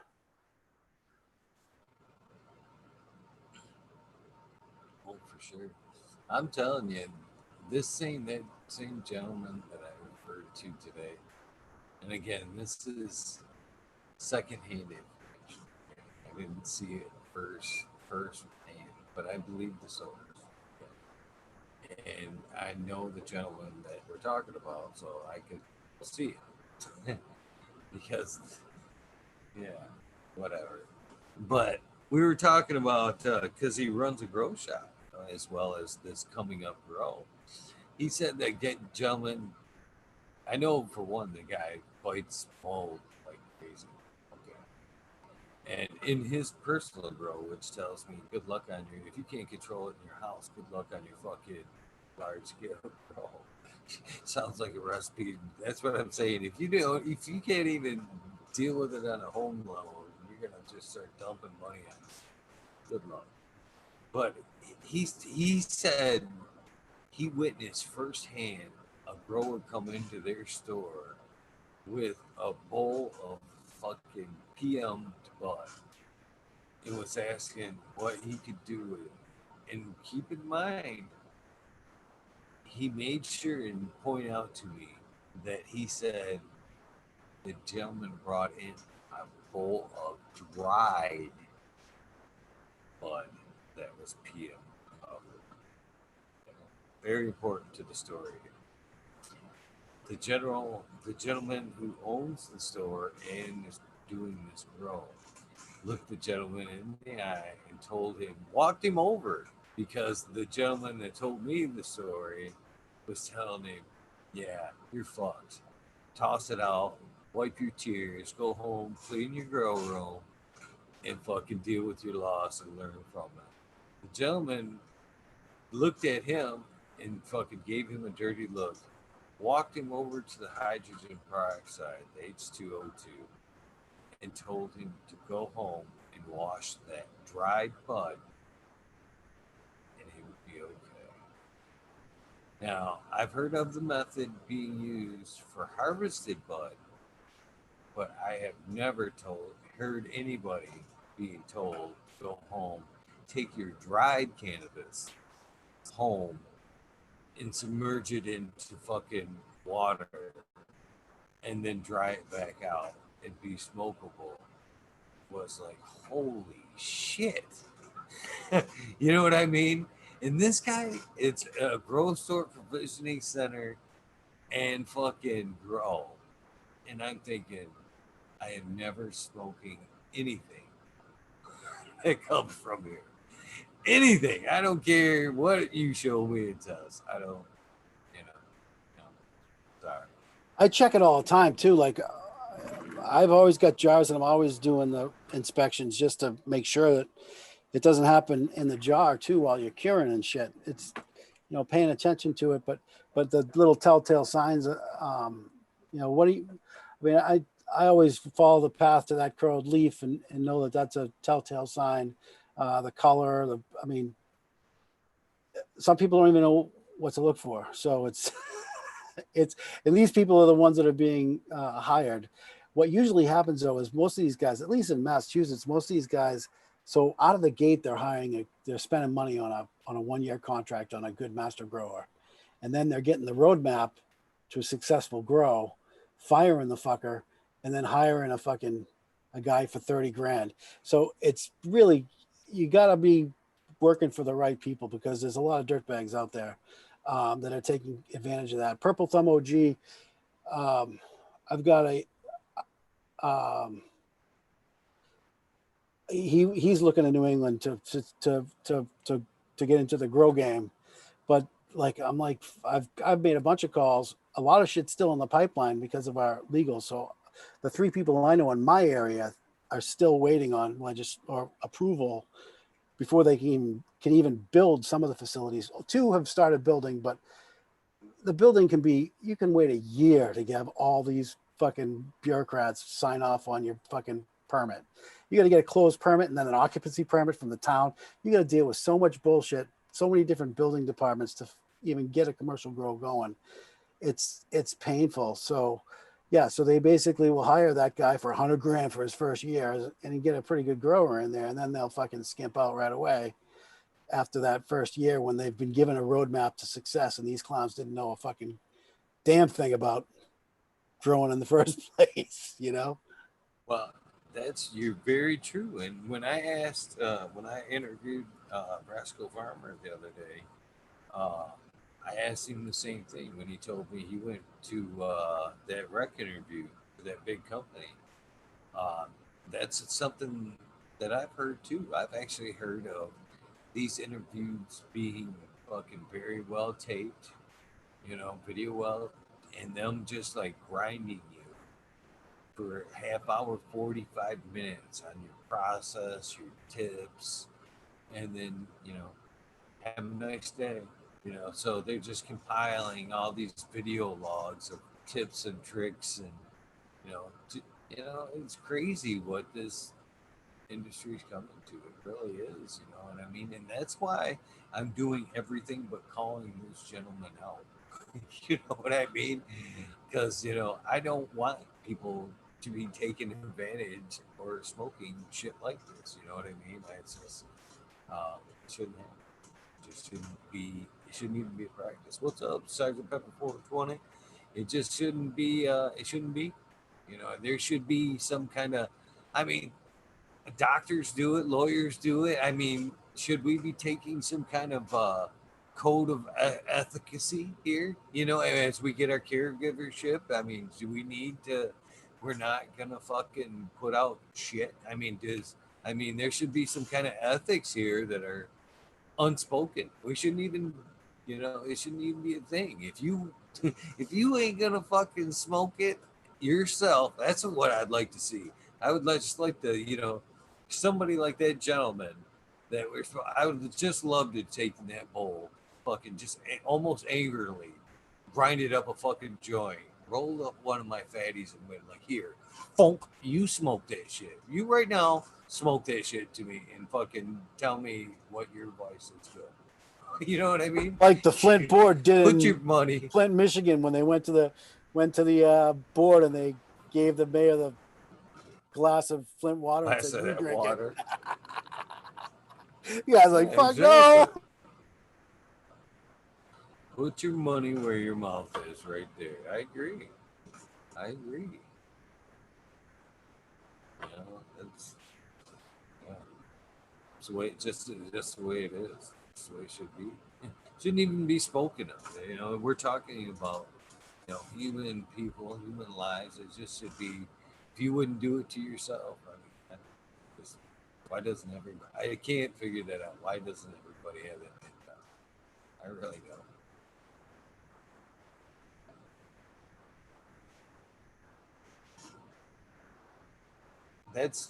And that's another thing too. I hear people talk a little bit negative of cannabis community. Get banned signed to the cannabis community. God, I think that is so fucking untrue, to be honest with you. I think the cannabis community in general is amazing, to be honest with you. And I think the cannabis industry is full of demons. The people that are in it for all the wrong reasons, yeah, there's lots of demons in the industry, but they don't hang out in the community. They're not. They're not like us. That's for sure. There's a huge difference in the community and in the industry. I think that's for sure. Yeah, no doubt. There's the whole legislative, and then there's the whole retail end of things that just kind of are just totally different than the grow. It's like two different groups. That's what kind of stands out is the Canada community is so different, but they are well represented within a lot of the conventions and stuff. A lot of these guys promote a lot of different products, and a lot of them have great stuff to say. It's like in the second generation, Amaranthus' kid just started his own company with Bigfoot. Those guys, the younger science nerds coming out with great products. There's lots of. It's a great time to be growing, no doubt. But see, that's a good. You pointed out another good thing though. Is and it reminds me of a lot of my life. To be honest with you, I've got all kinds of respect for people that were, like you say, get in the trenches. These light people or whoever that will get in there, do some work, do the test, work with people, talk to me. And I got respect for that. And it was the same thing with the jobs I did. You know what I mean? You know, I've done a lot of high dollar jobs. I've worked for fucking people that have more money than I'll ever think about fucking having. And some of them will undoubtedly treat you like a number or a paycheck or whatever. Just get my shit done, whatever, and go. But then there's some people there that will get in the trenches right there with you. You know what I mean? Fucking get right down in the hole. This is what I envisioned, or this is, give me that shovel. I'll help you dig. You in a spot, need another man. Now that man right there, people like that, I'll go to bat for people like that. I'll work that extra half hour, hour in a day to get shit done because I respect that man. He's just like me. He just got a better go at it. You know what I mean? I respect that. But the people that kind of keep me in check because they think because they're signing my check that yeah, I'll take your money, but I will gladly take your money and probably more realistically some type of markup. To be honest with you, it's got to be worth my time to be treated like a piece of shit. and but I won't respect you. I'll take your check, I'll take your money, but I won't respect you. That's for sure.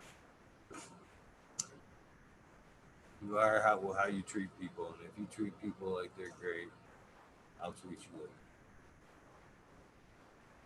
Yeah, and people notice, and it's the right thing to do, and karma's going to come right back to you, man. So, you know, if you're doing it for the right reasons and with love, kindness, you're going to be rewarded. And I think, a lot of these little companies are, doing well, in all these industries, just that custom craft niche industry is always going to be there. Innovation, the smarts of design, all that stuff.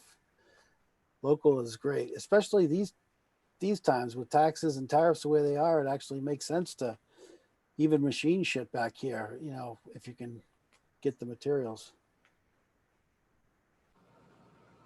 You know, you just brought up something that I'd like to address, and I want to know if you and you guys have seen this.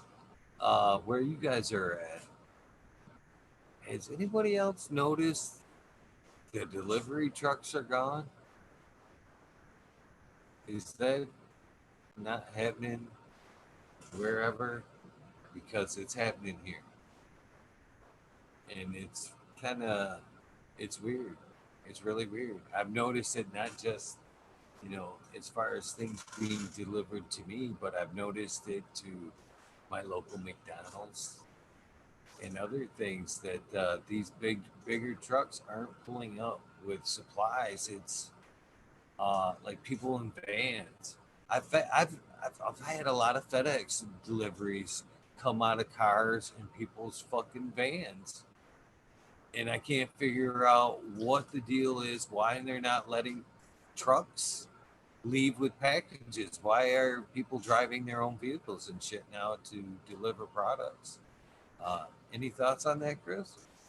Do you Yeah, know it's anything about it? yeah. I get a lot of shit. That's why my mailman hates me so much, man. They hate having to come to my house. Um, yeah, I got to get out there as soon as the shit, because shit gets stolen. They leave it right at my front door. So I gotta.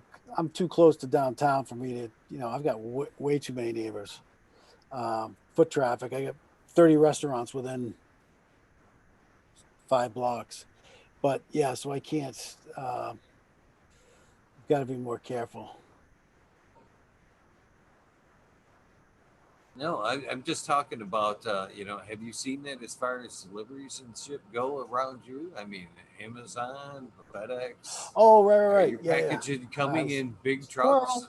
Like are you seeing FedEx trucks and shit like that? Or are the FedEx coming in a van or a little car? I wouldn't use FedEx. UPS, good. U.S. Postal Service, bad. But I don't have one postman. I have somebody different most days. So I don't have the consistency or the relationship with my postman. it's usually one of 4 or 5 people, but you never know who the hell's going to show up, really, honestly. And I think that has to do a lot with the way things are going now. But yeah, FedEx here we're not using a lot of, but yeah, so Amazon Home Services and some of these other companies that you buy from are coming in really small shit. Um, just even cars, especially out by you, Yeah. Eagle, you'll probably start seeing it. They just show up in cars shipping the shit because they can they're going a lot of mileage for very little packages. Supply has been an issue, despite what everybody thinks. We got toilet paper back in stock, sure, but there's lots of problems. I'm having a hell of a time finding different screws, just different things that are out of stock. The quality components are out of stock, like the solid core wires are harder to get for a good price, anyways. Um, you know, uh, Torque screws, I keep ordering whenever they come back in stock. I order them. Even the what do you, um, oh my Wago connectors. I don't have them. My Wago connectors took freaking forever because they don't have any stock, and they were 3 weeks, and you have to order ahead because they were already out. Yeah. So, and actually, fucking, when I first started seeing it, man, being having the history I have with cannabis, like, it started freaking me out, man. First few times I seen it, I'm like, "Fast here," and then I see like a car leave, and I'm like, "Hey, all right." And then I actually one day I went out there. I've got sensors obviously everywhere, and then they're like, dee doo dee doo dee doo. I'm like, somebody's out there. So I go out there and I look, and fucking FedEx. Oh, there's a van out there. And I'm like, hey, how you doing? And I know what it is. It's my grow tent. And I'm thinking, man, it's pretty heavy. I'll go out there and snag it. So I'm sitting there watching this guy. It's a van, again, a van, no organization to this thing at all. He's got air compressors in there. He had a set of tires. I'm like, you guys fucking deliver tires? You know what I mean? And he's like, so yeah, you got a package here. Any idea like what the shape of it is? And I'm like, yeah, it should be like, 6 by 16, but maybe like 4 foot. What is it? Not to be nosy or anything. And I'm like, I don't. Why should I even have to answer this? It's a fucking package that, like I just described. What do the contents fucking matter? Again, it just kind of left me like, God, is this some fucking undercover stang and shit? You know what I mean? Is the real It's a FedEx truck tent. up the road that this guy's fucking stopped him and shit with my order and shit? But yeah, it's just becoming more and more frequent. I've seen them everywhere. Like I said, I've seen the local fucking McDonald's, uh, the buns and shit come in fucking a van. It isn't a big McDonald's truck anymore. It's little fucking carrier fucking. I'm like still wondering what are these shipping companies? What loopholes, are these shipping companies operating on that they're you know, there's got to be some reason. There's got to be some loophole that says, "Oh, we can't run an 18-wheeler, but we can run 18 cars, motherfucker." You know what I mean? We'll get the shit to you. Bezos You just know, fired. Bezos just fired like half his workers, and now they're all working. Now they outsource delivery, so now all these companies are doing their local shipping. So with like Pantry, so I got a shit ton of stuff from Pantry, especially during the pandemic. I was getting a ton of stuff um, from Pantry, just having it delivered to the house, um, and those um, would come in a local van, um, unlike some of the other stuff. But yeah, they outsourced it all to instead of having the delivery in house because they canceled their FedEx contract, I believe. They still use UPS for prime shipping, and the so yeah, it was a whole power shift. I like Peter Griffin's mass. He's saying, why would you use a truck if you don't have enough to demand to build a truck? But again, I want to pee on that. I want to pee on that whole theory. I get that, but with a lot of people being locked down, a lot of people like myself that don't wear masks or want to wear masks, they're ordering more shit online. And if you were listening earlier about that grocery store, man, that kind of really does bum me out, Chris. I understand your point on that and everything else, but I'm entitled to my rights. I'll respect yours if you want to wear yours and spray me with fucking Lysol as I walk by. Hey, that's cool. That's your fucking prerogative. But let me fucking not wear my mask. You know what I mean? If that's what you got to do to feel better, then fucking spray me down. I walk like this, and fucking as you hit me as I come in the store, just don't get my face. And, smile, cool. You know what I mean? Spray everything as I touch it. Make me feel uncomfortable. I don't give a shit. But you let me. I just yeah. But with that being said, I probably won't go back in there now. I won't. I fucking because I have the option. I know what I'm paying there. To be honest with you, I am honestly, knowingly taking 45 minutes out of my time and gas to run over to the fucking grocery store because I can get it because I want to buy it there, but I am knowingly paying $3 overprice on brick on material. I could have it shipped to my house $3 a brick cheaper without the fucking fuck you get out of my store mask mentality, you know. And but again, I never choose to do that. I wanted to go in, I wanted to shoot the shit with the guys at the throw store, but if you want to make me feel like that, well, then I'm going to take my business. And I think that's the same aspect with a lot of people. They're not going out to the stores. I think they're ordering offline. I think these trucks are. I don't see why they're empty, to be honest with you, other than limiting product availability, limiting product availability. They just can't get it to ship it. If the trucks are empty, they're just not able to get it, I don't think. But I think the demand for shipping is there.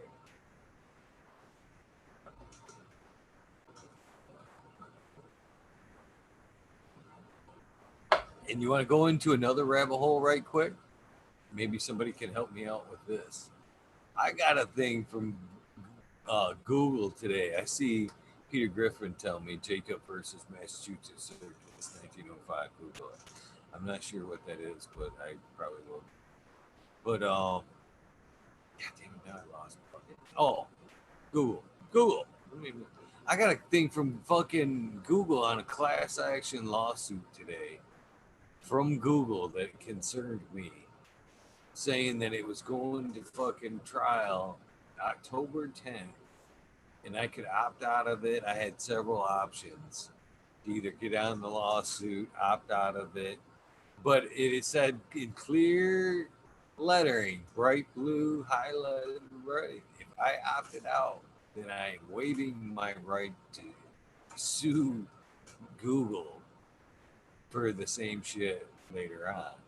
And I'm thinking to myself, I still don't know what the fuck Google has done. You know what I mean? If they just did they sell all my information? How did fucking Google fuck me over?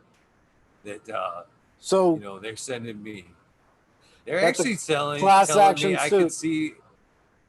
I could see if I opted in. They're like, you may see an outright just settlement, and if that's the case, then that's whatever you get, and you're done. But You again, may I'm see like, $5. They're gonna you get $5, and then you may get up to 12, depending on the amount of claimants. So that's the way they have to do it for the court. They have to actually do the claimant thing, where basically they post that out there, give everybody all the claimants to come together, and then they're all named, and they get a portion of the winnings from that court case. So these legal teams will take on these cases, usually for back-ended revenue, or mostly back-ended revenue, once they win these cases. this was sent to me by Google. It wasn't by like a lawyer going, "We're representing you fools." This was from Google. All links went to Google. Oh no, this is part of a class action. I know it was just sent out yesterday. I know I know Did you get it I know the too? suit. Yeah. Everybody that's used Google Plus who was a Google subscriber back within a window, um, where they used your Google address. So any Gmail, they gave away a lot of addresses for people. So everybody's been contacted. But yeah, it's like you get $5, possibly get $5, and then maybe up to 12. So you might get another $7 check max later after the settlement is finalized. But yeah, it's just, that's a lot of these fucking lawyers. That's what they do. They chase these cases and sue these companies for, I don't know what they did, and there should be pushback on these companies. Um, but yeah, these class action are not always in the best interest of the claimants. They're not all heroes. These attorneys, a lot of them are scumbags. Ah, I want to address you, Peter Griffin. I'm going to tell you one thing. If I when I will be end up complying, and you know, Chris, that's the whole thing. This is the if you hear me talk about the mask, it, I feel healthy, completely healthy. I don't feel in any way that I am. If I thought I was sick, I wouldn't even fucking leave the house, much less put a mask on. And to be honest with you, you know, I were sick, half the people I see wearing the mask that are complying wear it up to here with their nose out, just covering their mouth. What the fuck is that doing? For one. And again, if it's a disease that's that bad, how come we can touch things? You know what I mean? How come we're not having to wear gloves into the store and not secrete fluids onto everything? That part bothers me a little bit. And moreover, I feel like I'm being made to comply when I put that thing on. You know what I mean? And it's going to come down to this. You guys mark my words. Mark my words. I don't want to even say this. Mark my fucking words. Because of the state of the affair of things, the way things are going right now. Elections coming up. You know, they're trying to divide. They're trying to find a way to divide. And once they get the number of the mask wearers versus the non wearing people reaches a pinnacle of probably 80 to 85% point there. Now I'll be threatened to wear a mask because despite my beliefs or what I believe in, if I think I'm healthy or not, it's going to become a safety issue on a threat aspect because sooner or later that mentality of everybody wearing the mask will become a witch hunt to the point where you see somebody and you're gonna go, he's not complying, he's not wearing a mask, get him. You know what I mean? And they're fucking ousting you out or whatever, if not turning you in and paying you prices. And so no, it's gonna become a point to where beliefs or not, if I don't want to be assaulted or shunned or whatever, I'm going to have to fucking put a mask on at some point just to be able to have some peace and protect my beliefs. I'm going to have to, almost wear it as a veil to keep my beliefs and strong and not have to be, outed in public for some stupid reason not wearing a mask. And trust me, once it reaches that one point, it's going to become to. It's already there now. When I don't wear a mask, you wouldn't believe the dirty looks So, I get. so the So good thing is that the scientists are on it. Real scientists with great. degrees are on it, and they aren't bought by the pharma. So there are some really good scientists. It's knowing who the good scientists are. But the research out of Minnesota this past week on chloroquine was great. COVID science is changing daily. We were one of the early hotbeds, so we saw it on the ground. We saw what it did to our communities really fast. And that's why we are way more cautious and realize the need for masks, the need for PPE, the the the amount of people that are affected long term. 75% of people that recover from the ICU have heart problems, heart damage, kidney damage, neurological damage, clotting. The cytokine storm that happens in a COVID response is like nothing ever heard. Our bodies don't have, it's just like fucking Native Americans back in the, when we first discovered America, how we wiped them all out. The second wave, the second ship that came was like, holy fuck, look, they left all this shit for us. They didn't leave it. They all died of fucking a pandemic. That was the first one. That was when England came here. Same shit is happening right now because our body doesn't know how to fucking do it. We're learning shit every day. The amino acid glycoline is now being shown, just like your guest the other night was talking about the glycoline. The guy from Canico came back, just one of them. He was talking about it. The glycogen response, it basically allows shit to go from cell to cell. So cellular transference. So it's stopping the cytokine storm by stopping the cellular transporters. There's all the science that's coming out. They've had time now, and at first everybody's mad at China, and they should have been, because they weren't giving science. But Korea, Japan, Sweden didn't participate. They fucked up. Lots of European countries with great doctors and scientists who only have public health in mind are making progress. But you're not going to die, but the aerosol capabilities with this, what we found is in our community, I mean, young people were dying, but it's all in the air, and it's really easy to get. And once it does infect you, once you get an infected person around you, a lot of them are asymptomatic, which means they're just super spreaders. And by the time your community knows that everybody fucking has it, everybody has it. It takes 14 days, some of the people, and because we haven't had a national response to this at all, it keeps having hotspots. Texas in COVID, 1,000 deaths a day right now. 1,000 deaths a day. 1,000 deaths a day. We were up to 2,500. And those are low numbers. Those are only what you're getting fed. Those are numbers being fed by Trump since he got rid of the CDC. So those are the numbers.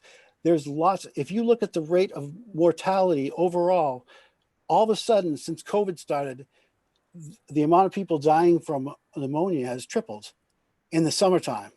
Nobody has pneumonia in the summertime.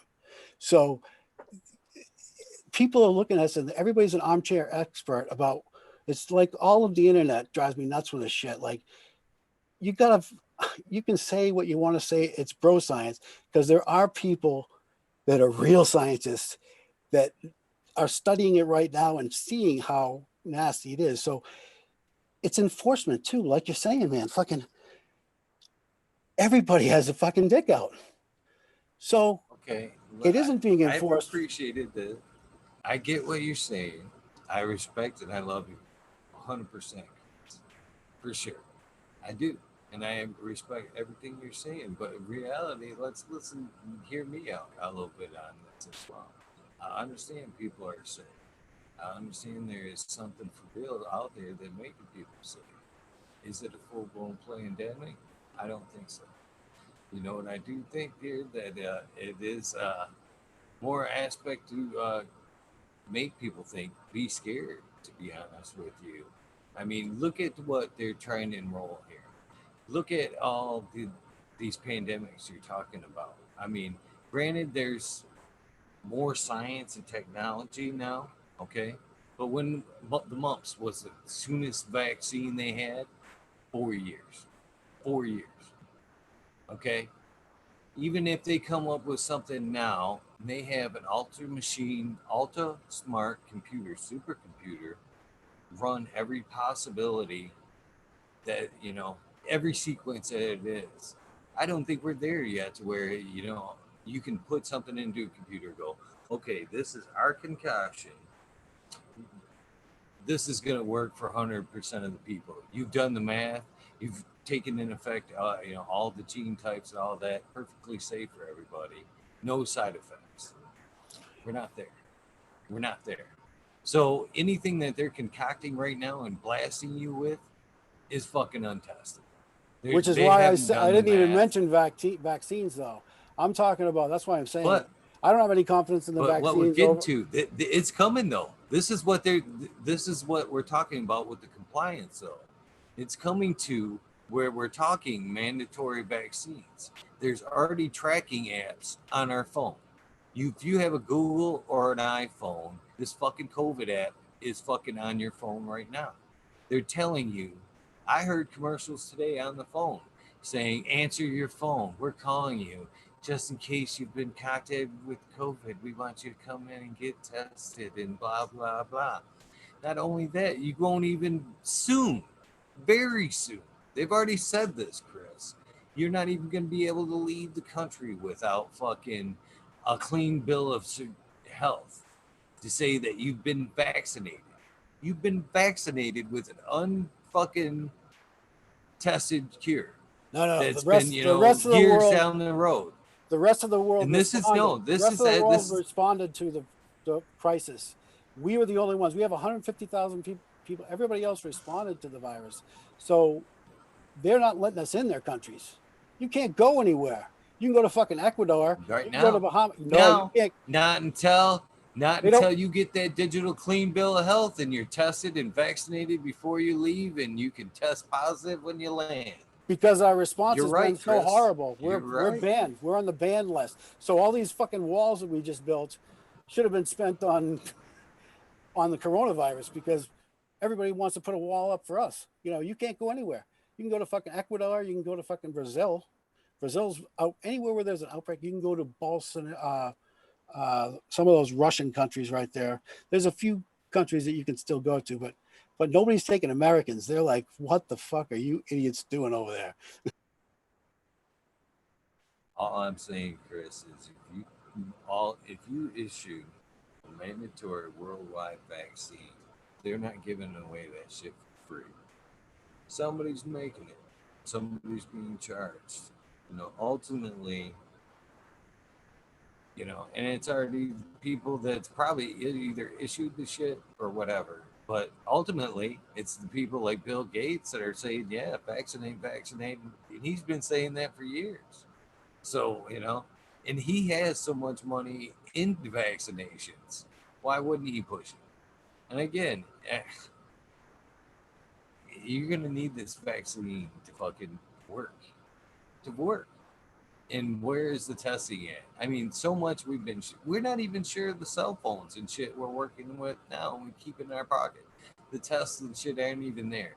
Now you want me to take a pill that you invented yesterday and it's fucking to cure a fucking disease I don't even fucking believe in. That, I don't even believe is as bad as you're telling me. And again, I understand and I respect, people that got sick. And I'm not saying that there isn't anything out there, but is it as bad as it's being portrayed to where the whole fucking earth it has to be vaccinated to get rid of this thing? It's a Chris, heated I, ass. I It's a don't. heated issue. It's kind of like the peanut allergy.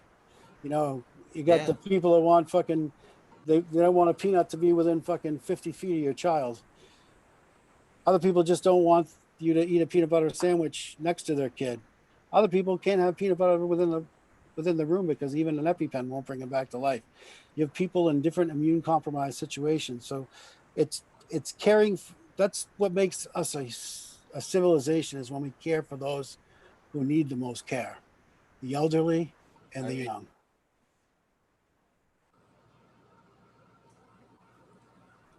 autism. Look at the rate on how autism is. We're not putting any emergency measures into fucking stopping that. It's doing more damage. You know, why isn't, you know, there's so So many. I mean, autism spectrum the I, spectrum is not a it's a gift.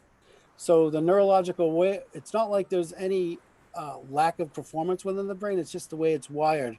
So they're fucking geniuses in what they know, and oh, I, they're savants.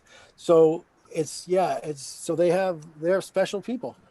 Anybody on the spectrum is a special person, and if treated with empathy and shown empathy at an early age, Parenting. There's no fucking. We should have a fucking license for fucking parenting. You know, too many fucking kids that I don't have good advocates I within agree, their. Chris. I agree, Chris. I do. All I'm saying is there's been such more pertinent issues that have been arising through the years that, pandemics, in my eyes, if we have issues like uh, that are just arising out of nowhere, that should have been jumped on a long time ago. There's so many, if they're worried about our health, why isn't that solved? I mean, AIDS is still a thing, Chris. AIDS is still a fucking thing. I mean, seriously, AIDS is still a thing. But you're telling me, you're sitting across from me telling me we can't figure out AIDS, but they've already figured out COVID 19 to where I can take something 100%. No, no, no, That's, no. Not that's where saying I'm that. having the problem here. They had the No, same but they're science for the same disease in plenty of time, but yet within 6 months, they have a cure for this. they're making progress on so much science. I mean, did you know that you're 4 times more likely to die of COVID if you're black? That's the latest science this week. The double-blind studies on chloroquine came out this week, showing that it's no. A lot of shit had to be retracted by Journal of Medicine had a retraction this past week on the whole thing because their data was corrupted by the outsourced company that did part of the work. That was just flow effect. So we don't even have a treatment, whereas other countries have a treatment. We just need to, instead of, our president, our leader has he told us in March when they were dying at 2,500 a day that it would be zero tomorrow. We had 100,000 people die after that day within what, 2 months, not even. So it's real, and it's not like polio or anything. It's that bad in the summertime. Imagine what's going to happen here when fucking people are inside. That's what we're working out on our town meeting tonight, because I deal with a lot of that sterile environment shit and HVAC systems and different ways of using MER 16 technology, which is the highest filtration you can use in industrial filtration, the MER 16, which are hard to find. These filters are fucking big money, but they link out everything. But they're in high demand right now because all the rich kids schools are all buying them because they know that MER 16 filters out the coronavirus. There are steps you can make, and we're doing a shit job of doing it. My community, we're looking at that. We're taking bids right now on the or so UVC as a sorry, I lost my train of thought there, but UVC instead of using MER 16, so using UVC lamps to filter it out. Uh, but the science is all advancing fast. But I think about those, like in it's not in my community, it hasn't been all old people. So that's where I've got the problem. It's I've seen young people, I've seen 40-year-old people, and now I see all these people that have recovered that were gone for 2 months, intubated, that are a shell of what they were, and they're not much older than me.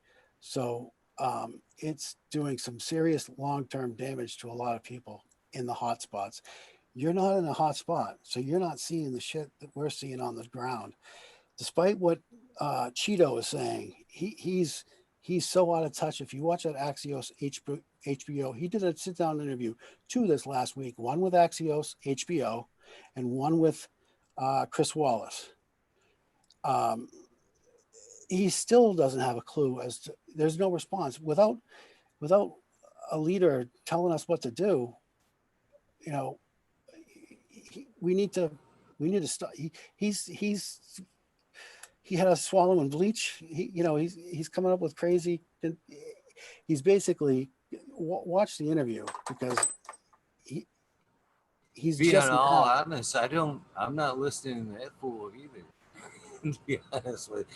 Peter Griffin, why I got the mic, I just want to say, I think you're amazing, Peter Griffin, and I hope, please accept my apology, but for using probably a terrible example. I was more over bringing a light to, something that we're not making you know, a bigger deal about in research and problems that we had in prior, and then making a huge deal out of this and such. In comparison, all I'm saying is we've had problems before that doesn't get the light of this recent, emergency. And I get it, Chris. I really do. But and again, I pay attention. I watch the news. I just it's all propaganda. There's a lot of propaganda to it. We're being fed what they want us to see. And you're right. You're probably right. I don't see as much as the big city as you do, but I do travel quite a bit. You know what I mean? I don't talk about it, but when I do, it's twice a week. I've run all up and down this fucking state, you know, and I'm in the big city and whatnot. Still not wearing a mask. My daughter gets mad as hell at me because she's in the big city. I went down a couple weeks ago to the cannabis event. She was like, "Do you wear a mask?" I'm like, "No." She's like, "Great, you just exposed me." You know what I mean? You've been how many people? Now you're here smoking with me. I'm like, well, you ain't got a fucking mask on. Where you been? You know what I mean? I don't know. Yeah, Michigan, the only place you guys really had an outbreak was you guys had a bunch of cops and a bunch of civic leaders that all got it at one event in the springtime. So most of your cases were pretty much isolated to a few spread events. But yeah, see, we're more port side, so we have a lot of international. Logan has a lot of international. That's why California too. Um, for us, it was a biotech conference that started it off. But my town got hit because we have a lot of theaters, including the North Shore Music Theater. We've got two downtown cabaret style theaters. So we have a lot of out of towners that come here as destinations. So we got a lot of people that came with it. And before you knew it, boom, the place was a ghost town, you know. And New York got hit really hard, but it was um, it's it's definitely real. And I think if it hits your town, you'll be hoping you had a mask. See, that's the other thing, Chris. We can talk about this. I'm glad that we're sitting here having a civil conversation, and not like a screaming match back and forth. You know what I mean? But there's other aspects to it. I mean, the simple fact that like I said, that I'm already taking shallow breaths as it is. Now you want me to put on a mask, and now I'm recycling CO2, which is terrible, terrible for your immune system and you. You know what I mean? And now in a lot of places, people are having to wear these and do that, recycle energy or excuse me, CO2 all day long, which is and then on top of it, you kind of touch about the sterile thing, the whole sterile aspect on it. If you're sterile all the fucking time and not exposing yourself to the germs, you're actually weakening your immune system.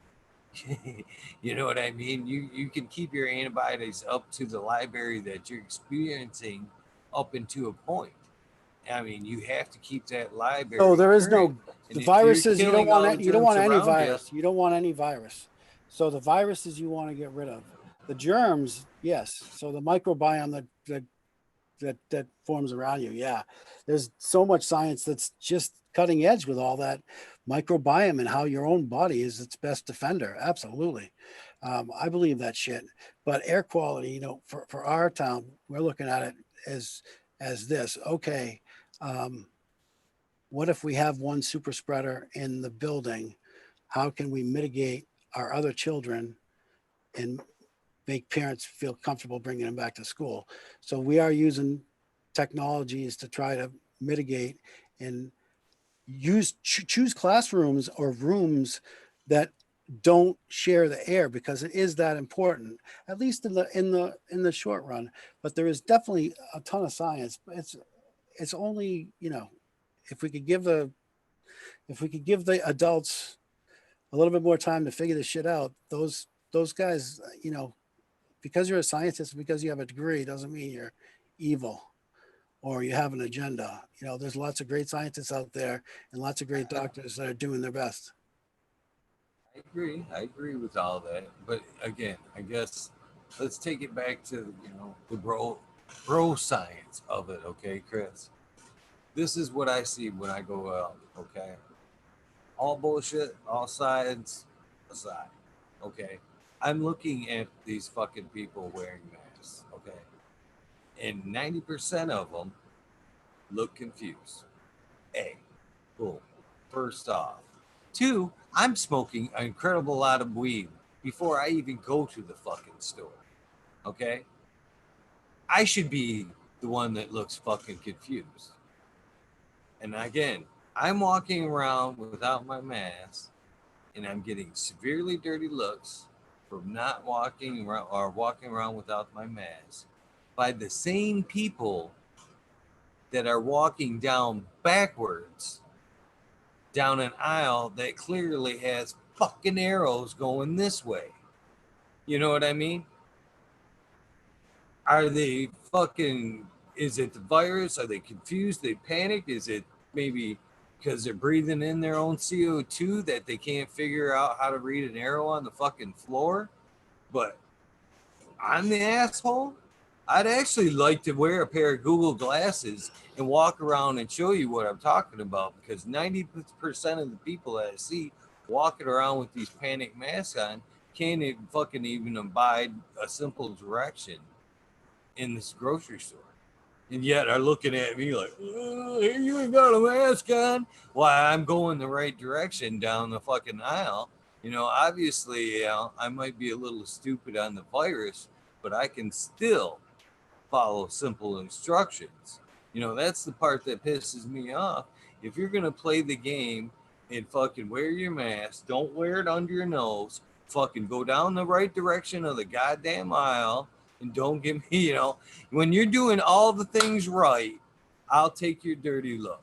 But If until the if mask is you're over if your you're fucking hitching your nose cart, and if you're you're all hitching your going car, down the right directions, like me, I will gladly fucking take your dirty looks. I'm sorry, but right now it's confusion and a lot of finger pointing.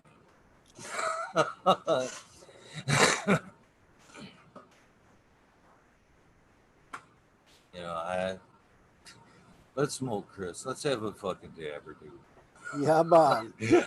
Yeah, no, it's definitely there's lots of things, but you got to look at it from not throwing all these wrenches into the scientific wheel as it goes, but to come up with solutions to the problem. It's definitely, we got to focus on that. Like, um, it's, I don't know. I agree with I've what seen you're it saying. firsthand. I've seen it firsthand. I've seen what it's done to my community, and I've seen what it's done to this area. Um, so I know we've never seen anything like this, and I know that our hospitals never seen anything like this, and I know that our nurses are not getting enough masks still to this day, and are still not getting new ones daily because there's no supply, so we can't even help them out. So they're all overtired, overworked. Our hospitals were inundated. Anybody that works in a nursing ER, in the ER as a nurse in this state, will tell you that it's they've never seen shit like this. It's like a fucking tsunami, you know. So no joke. But you're not in an area where you're gonna see that shit. But people in areas where there are hotspots, if you're close to the city, it's crazy. But it's also about, different minorities, vitamin D. Their bodies can't do the melanin. So basically vitamin D is shown. So getting outside and getting vitamin D has been shown to be huge as to prevent any cytokine storms and to help your body's immune system. Just like you were saying, biologics, the biome around you, inside of you and on your skin, those are all defenders for anything. Viruses are tricky though. That's a protein. So it's, kind of hidden in this. It's very, they can be very nasty, and they're so small. So they're much smaller than other particulates and can transmit within the air very well. So it's, you know, it's not going to be about the vaccine. I'm not going to be the first one to get the fucking vaccine. I'm not going to be in line for that for a while. But they're finding ways to prevent people from just with simple solutions. Um, I think even vitamin D is going to help a lot, but I think finding the race and then basically um, the racial aspect was stunning this week, just because it may show that while part of it may be care, another part of it is actually biological. A lot of the people on the real far left are like, it's because black people don't get good care. I'm the biggest Black Lives Matter supporter on the planet, and I do think that black people do. I can't even imagine how much strife they have to go to compared to me. I've seen it every day of my life. I've seen the racism, but they're more likely to die from this right now. And I think part of it is biological because of that whole vitamin D, because of people of color or darker skinned people in general can't they're 70% of people of those descents, 70% are vitamin D deficient. So us super whiteys, we can process it. So if you get outside, it's great. Anybody get outside, it's great. But finding solutions to that kind of shit where it's, I consider it kind of racist not to consider, just like there's a few, like we just had a girl, Riley Fessenden, in my town, and she died of cancer, and she couldn't see anybody. She was, you put a lot of these young children that have these fatal diseases into bubbles because their whole family and caretakers can't even take care of them because of this firsthand.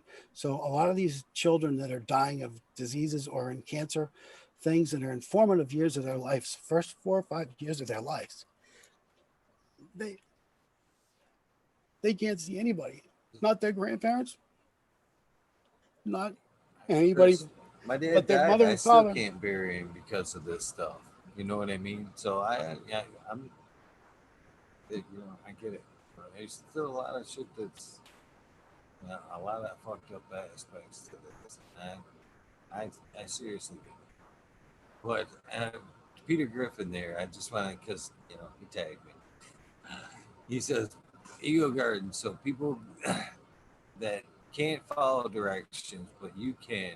And surgeons are wearing masks for hours on end, and they're stupid. I'm not saying they're stupid by any means. And if you want to go side by side comparison, I'm talking about the people that are looking confused, and moreover, probably are sick that are wearing the mask.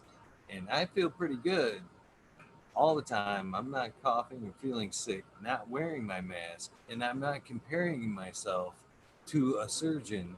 And again, if you're wearing anybody that's wearing a mask for hours on end, it's recirculating CO2 that's terrible for you. But if we're going to throw ourselves in with the category of surgeons, surgeons are wearing masks all over their face in an oxygen filled space. Their rooms are full with oxygen. They're not replenishing and recycling a whole lot of CO2. The rooms that they're working with are replenished with about as maximum amount of oxygen in there as they can put in them surgical rooms. So yeah, I bet they feel great wearing that mask all day and sucking in that beautiful oxygen, straight medical grade oxygen that we could all be so lucky to breathe in for 8, 10 hours, 12 hours a day. Yeah, I'm not comparing myself with Yeah, that that gentleman hospital at all. designs and those, yeah, hospital At all, designs, yeah. I'm that's all the sure he's cutting got the edge. best made mask. Yeah. So no, I'm not comparing myself, and I'm not calling them stupid. They're in fact geniuses for being in such a great environment all day long. You know, uh, I'm not even comparing myself with a doctor. Not at any point. I'm not saying I'm a genius. I'm not saying I'm super healthy. I'm not saying I have the world's problems and answers. All I'm saying is how I feel and, you know, what I personally believe, to be honest with you. And I'm willing to take whatever rocks are thrown my way, and I'm entitled to my beliefs and walk along with my bruises. you know, that's all I'm saying. You know, you're entitled to yours, I'm entitled to mine. Let's smoke together, have a laugh, and hopefully not get irritated with each other, and respect each other's viewpoints. That's all I'm saying. I get it. I get it.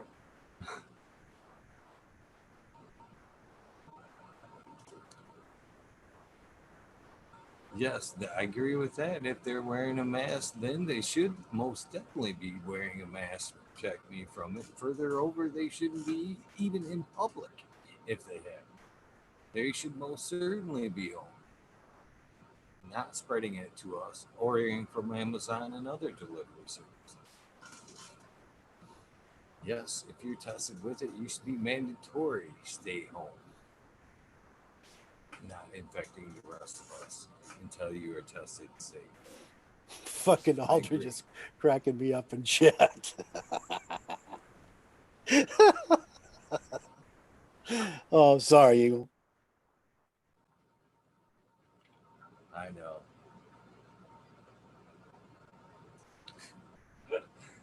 God damn it! Yeah, man, it's a I gotta take a scientific dab method, though. before I It's a lose focus. scientific method, though. So what we do is you all your concerns and all everybody's concerns we give back to the scientists, and then they get back to us with new answers. That's kind of like what we're doing with this whole response as the buildings and then our school system is just advancing the knowledge, just like growing, advancing the knowledge about the disease as doctors and epidemi- the real boots on the ground, getting that information out into the field, having doctors within emergency response systems basically um, double blind trials. So the only way to really do scientifically is to run the more rigorous and more quality trials to figure some shit out. But um, if we can give it some time and if everybody can cooperate, we don't keep having flare ups. Georgia was crazy that day, but I think we can. I think we can flatten the curve. But it's definitely it's uh, it's here. The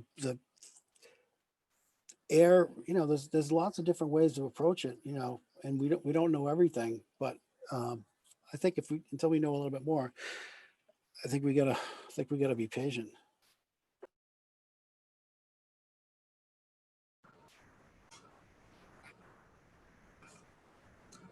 I don't know. I don't know. I'm gonna agree to disagree on this. Call it good. I mean, I don't even have a choice though, Eagle. Like I'm I couldn't go into a store. I honestly believe, Chris, if The, I get COVID tomorrow and that shit takes me out, it's my fucking time. I don't, if if you know, anyone it's sees meant to me be. anyone sees me in a shop I have without a kids mask on, and I have people that love like me, and I don't, you know, they can do without me. If it's my time, it's my time. It's meant to happen. I'll take my chances with it. It's fucking, if you want to get to it, it's almost like it's your evolution. You know, it's my time and I'm that weak. I gotta go. I'm sorry. It's, I'm gonna take yeah, the chances. And yeah, I yeah. know, and it's Yeah, you're not going to die again. from it though. The people that are going to die from it are going to be It, the older, and then the immune compromised is the real ones, and black people has been shown now. So Asians, it's like 30%, 40%. So there's definitely different people that are more so if I'm not sick, susceptible. how am I compromising everybody else? That's the thing. It's like enforcement. Like, how do you enforce it? There's so many variables to this whole fucking thing that we just need to let. We need to put the big boys in charge again. It's not being done. The CDC was developing a response, and then basically Dr. Birx took over, or it was Fauci, and Again, then and Dr. Birx. one more quick thing I want to point out to you. They say this is, like you said, a virus. It can stay on from this is again, this is science. This isn't my words. It can live on a thing for 3 fucking days, is what I've heard. You know what I mean? So I can touch something and it's gonna be there for 3 days, and I'm not having to wear gloves. And again, I can walk down the fucking aisles and go touching every aisle, every fucking item down the aisle. That's not a problem. But my breath is not the bodily fluid I'm leaving on the cart or anything that I'm touching and putting back. It's what I'm ingesting from the area that you're in and I'm in. So basically, again, the area is contaminated. If I go in there and I'm breathing in and then pushing out contaminant, it's in the air where I'm at. So if I sucked it in at Walmart and blew it out, Walmart's the fucking problem. You know what I mean? That area is contaminated and should be shut down. There should be some checks and balances. You know what I mean?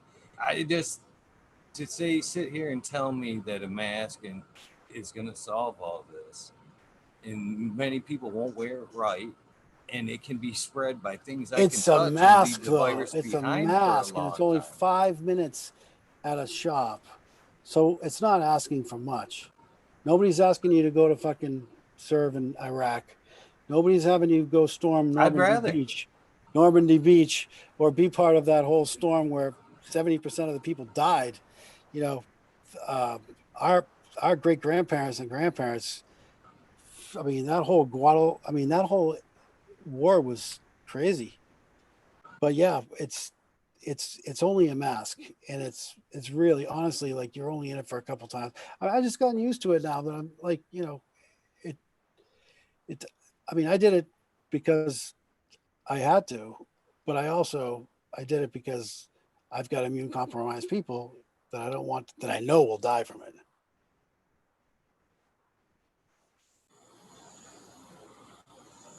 I've already done more damage talking about this than I will wearing that fucking not wearing that mask.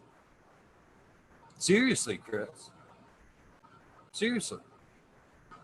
I probably have done more damage to both what people I'm talking with right now that I care about speaking about this than I have fucking not wearing my mask. Guaranteed. Just like politics. This is actually a rabbit hole I shouldn't even let myself go down because, as we talk about this, seriously, we can, all thoughts aside, this is a hot button with people, and either you're on it or you're not. And like I said, I've probably done more damage to myself tonight having this conversation than anything. I Well, gotta probably give you. especially with me. No, I'm just saying, for real though. People that watch this, as I sit here and watch chat right now, I'm thinking, nah, this sucks. It's already started a division. You know what I'm saying?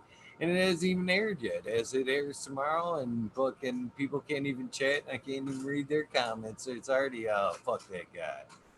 Non-compliant, right? So it comes down to that. Non-compliant. Fuck him. Doesn't believe. Move on. Find somebody else to listen to.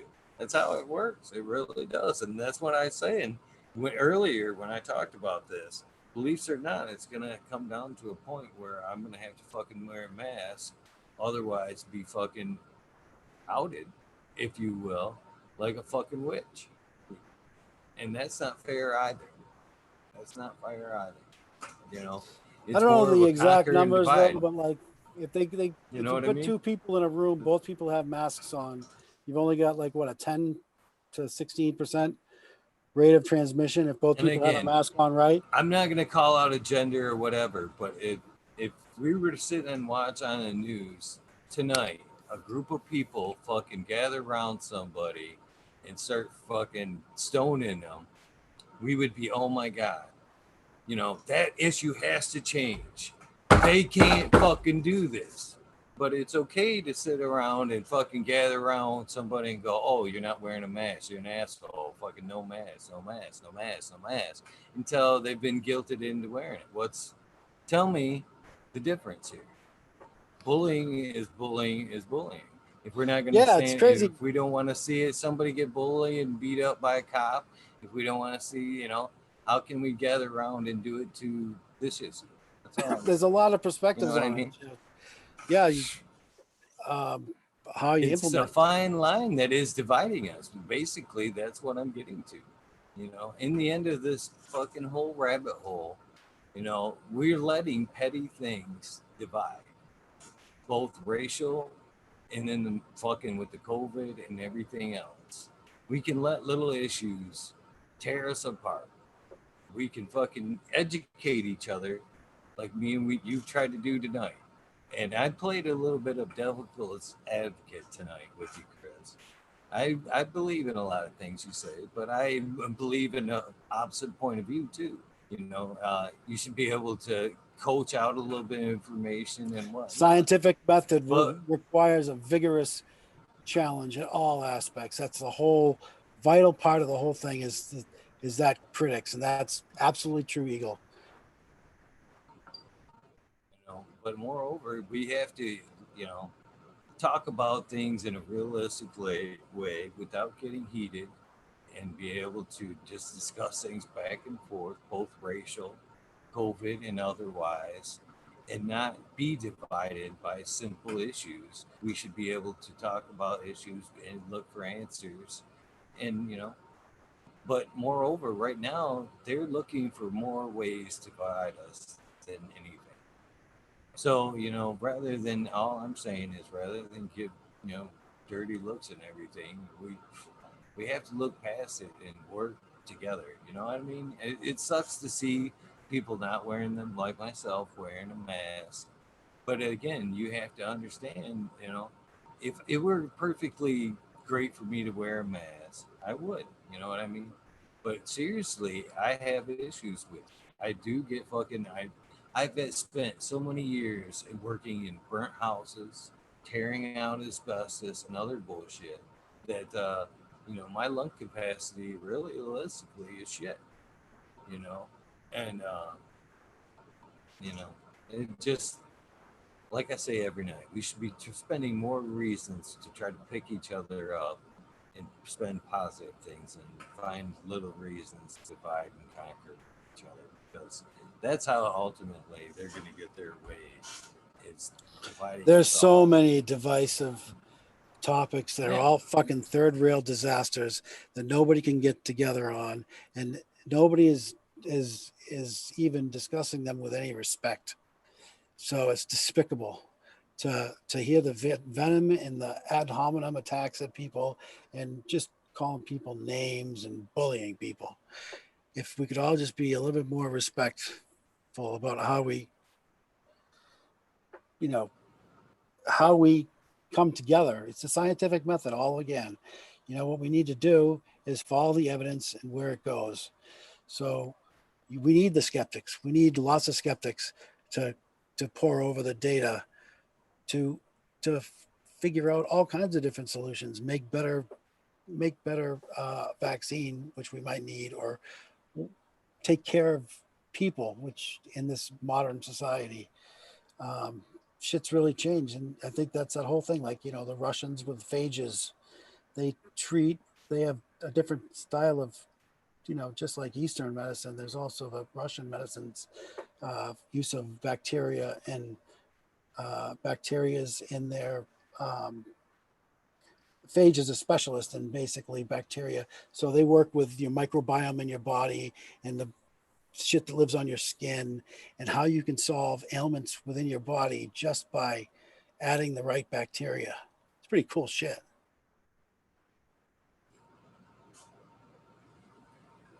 it is. It is. Yeah, we're let's come together with the damn song. That's that's a sentiment I gotta agree with like 200%. Well, and that's what I hope too. I hope at the end of this show, I hope that we're all adults. We can walk away with our own opinions and not be mad at one another and be able to tune in tomorrow with a fucking smile and be able to overlook whatever. Maybe look at me with a knit smile and be going, yeah, he's an idiot, but whatever. I dig hanging out with him. You know, like I said, I can take the stones, I can take the bruising, It's But perspective, Eagle. I That's your hate to. perspective where you're at. So I totally get it. I come where your perspective comes to. Like here, if I walked out without a mask, we'd be tackled and fucking. You couldn't go into a store without being tackled and arrested if you had. You know what I mean? It's a whole different environment. So, you know, um, everybody has their perspective. So where I'm at, it was a whole different experience. And we're flattening it now, but it Okay, was a whole different experience. let me put you this in a different perspective here. Where I'm at, I'm surrounded by military employees. Am I seeing the military doing this? No. Did I watch an officer today, state police officer, get out of his vehicle and walk into a store without a mask? Yes. Yeah, it's the enforcement. That's the problem. It's not enforced anywhere. So yeah, it's kind of like it's like a rule for some, but definitely outside you're not likely to get it. But indoors, it all comes down to what kind of air handler and how if your HVAC system within a building has a fresh air return, so the air is coming from outside, you can exchange air in a room so quickly that you can make it better than outside even if you really take it to that level. So there are solutions. It's just nobody wants to spend the money. Everybody's dragging their feet, but in the long run, the economy's still shut down. It's getting worse, not better. All these states that were not doing masks, like Florida and Texas, now have huge spikes. So it's become hot again. So it's like um, unemployment's huge right now. Tons of people are unemployed. Restaurants aren't open. We got to work to get the fucking restaurants open, get the money flowing, get people back into these places safely. Um, and it takes everybody to be part of it. That's at least that's what's working here. All right. I agree with everybody. Dad song. Hopefully you have something. And I'm going to apologize to you right now, Chris. I think that we should leave the subject right at the door because, like I said, as much rocks as I may have gotten heaved at myself, I may have dragged you down the rabbit hole and have a pile laying at your door tomorrow that you may have not wanted. You know what I mean? It works both ways. You know what I'm Yo, saying? And there's more people of your color than my color. Politically, so I hope I'm in the minority. I hope I didn't bring any bad karma on let us, you know what I mean? Us walking down this rabbit hole. I hope that in bringing those rocks on myself, I hope I didn't uh, be some casted your way unwantingly. So I'm sorry if you wake up to a bunch of shitty DMs tomorrow because The we views of had a this live asshole on do air not reflect conversation. Eagle Gardens whatsoever. In the same here, Eagles point of view does not reflect Chris Mertz's opinion at all. I both respect this man and his opinion, and am very grateful he came on tonight to have a great conversation. So Dude, thank you, likewise, Chris. I man. do Thank you for appreciate doing you, what you brother. do every day, man. You're freaking one solid motherfucker. I appreciate it, man. I am digging this new straw, Chris. you know, as we talk about the health issue there, you can kind of hear a little bit of my short breath right now. To be honest with you, these dabs, when I take dabs, can be a little bit painful. But this straw I bought today, I'm digging it. It's got this big old honking hole on one end, and then it's got this like pinhole on the other. So I'm heating it up. It's taking me a little bit less time to heat up because it's so small, and it's limiting how much. Like right now, I could fucking pass out trying to fucking breathe through this thing, but it's enough. I'm getting a nice hit in it. You know what I mean? It's not letting me overdo it. It's just letting me take in enough hit without choking myself out. And I don't know. I'm digging it so far for $3.99. I'm fucking digging it, man. It's perfect for this old guy. I'm going in for two, Chris. It's fucking I could never keep stabs up with again. Ross and Jeff, man. That's fucking crazy shit. So this is what Oh, happens. me This is either. what happens when you bum a. This is from a friend. That's why I fucking hate. You can't really tell. My lighting sucks, but just not a good ash. It stinks. But there must be a It looks reason why you pretty, but have I'm sad that I gave him so much though. it. Unfair trade, eh? Unfair trade. Oh, I'll give a ton, but don't give me this. I just want one nug of what you got. Here, you can have as much as you want. I give most of mine away, or I don't know, 7 out of 8 ounces, even more. I mean, it's crazy. You know what I'm really digging about this fucking thing was I do it right out of these little pucks, and this thing is like it's seriously finding oil in some of these pucks that I didn't even know it was there. You know what I mean? It's like getting right into that corner, like a little fucking oil vacuum. Just and I again, Chris, I've Smaller been aperture. fucking very noted. I'm that cheap of a fucker, to be honest with you. I like these because the economics, man. That same gram, I can dab on all week to where that'd have been 2 hits for Ross and Jeff. You know what I'm saying? I can't. My lungs can't do it. My wallet can't do it. I, um, I'm not in the business of making dabs myself, man. I make cash. I don't make, dabs. I don't make rosin and shit. I buy that for fun or trade. I don't even really do the dabs. I mean, I've I've done them, but yeah, I got them a few times. I don't have a rig, bottom line, and I guess my kids are still young, so I grow, but I don't really smoke it. So I'm still kind of, or at least I don't smoke it when my kids are anywhere where I'm going to be interacting with them for long periods of time, just because you know I don't I don't want to. I'm still not incorporating. I'm still incorporating the garden with them, but not as much the culture, I guess, or at least as much as I can, just because it's formative, it's young, and we still got you know, the local attitude towards cannabis is still not favorable. Damn, that sounds good. I'm just reading Cannon Troopers dabbing some super lemon haze, some super silver lemon haze, and I haven't had some super silver lemon haze in some time. In some time. I like the hazes. What about you? Are you a fan of the haze, Chris? You like the hazes? Um, it's so hard. I guess I don't have a lot of sources of the anything I've ever gotten from a local grower has always done better than most of what I've ever gotten from dispensary weeds. And the only hazes that I've really had are from my local dispensary. So um, not the greatest representation. You know what? I'm not as much the connoisseur about the flavors and tastes.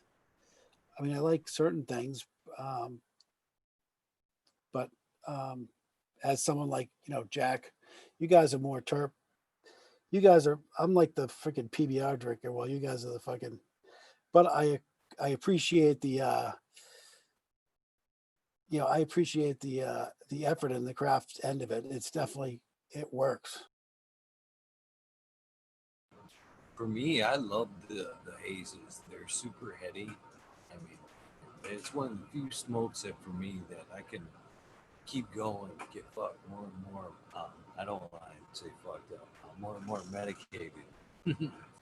um, but they don't yield well.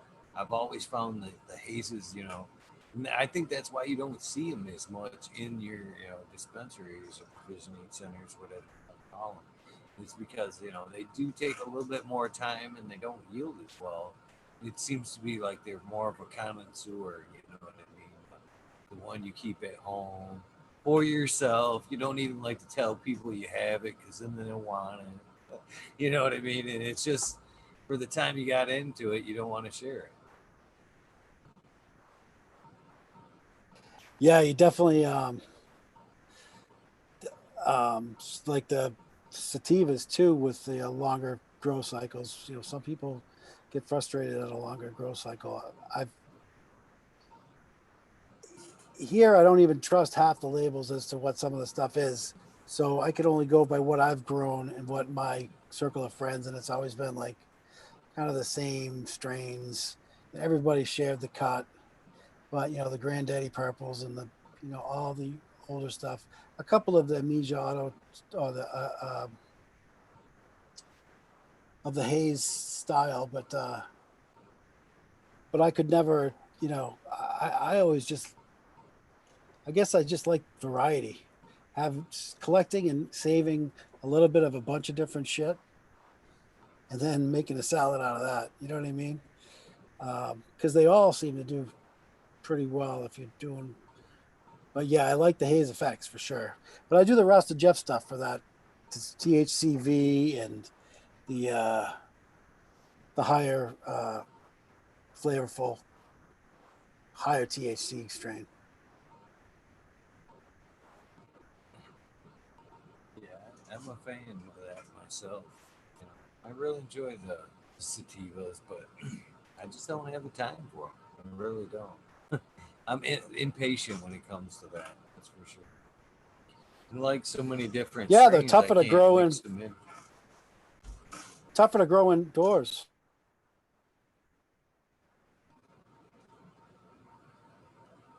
Rubbing some lotion on my tat. I think I'm not going in the wrong direction here. If I get that the back of the leg there, man, that thing gets a little dry. It's like it goes from like being super moist to like fucking oh fuck it hurts. It got dry that fast.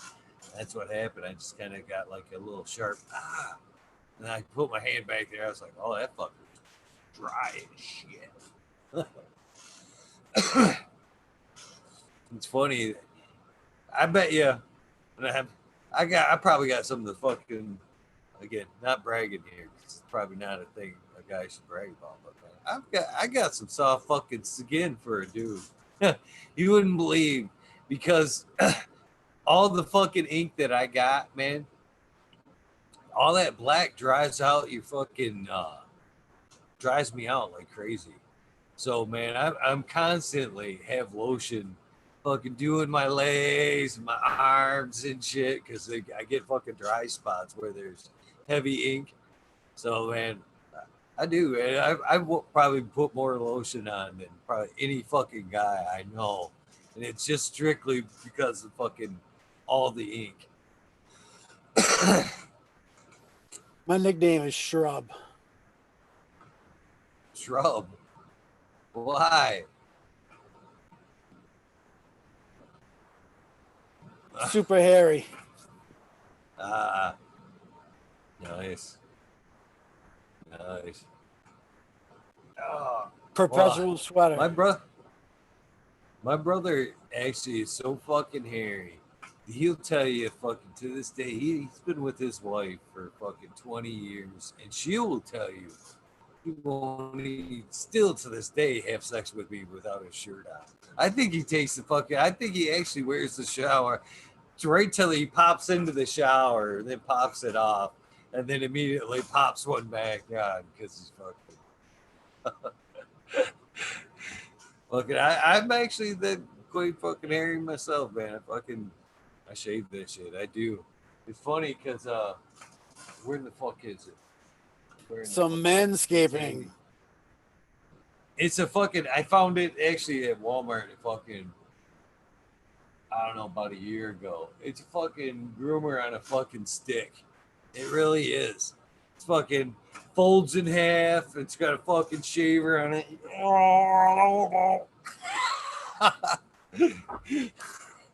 It's a gift.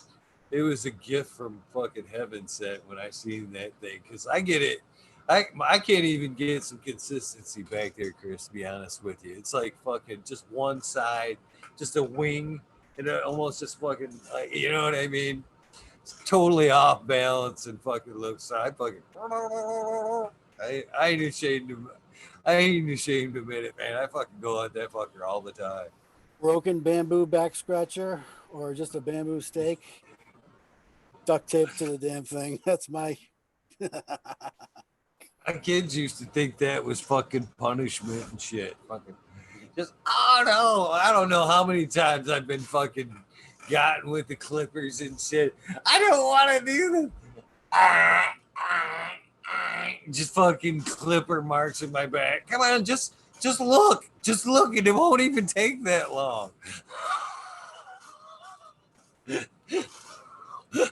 Dude, that is so funny because I made my kids do the same thing when they were younger.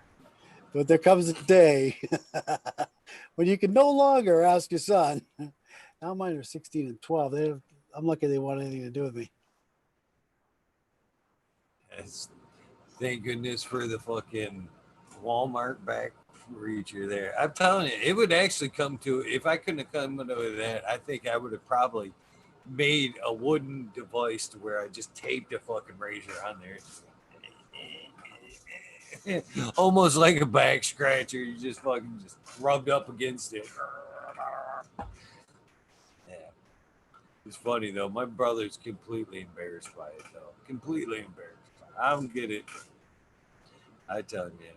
Oh, I'd fucking, if I would go for the waxing. If I fucking, I just feel that awkward to go into one of them places. I don't even know what they would charge. That's the other thing, Peter Griffin. Right back to the cheap fucker.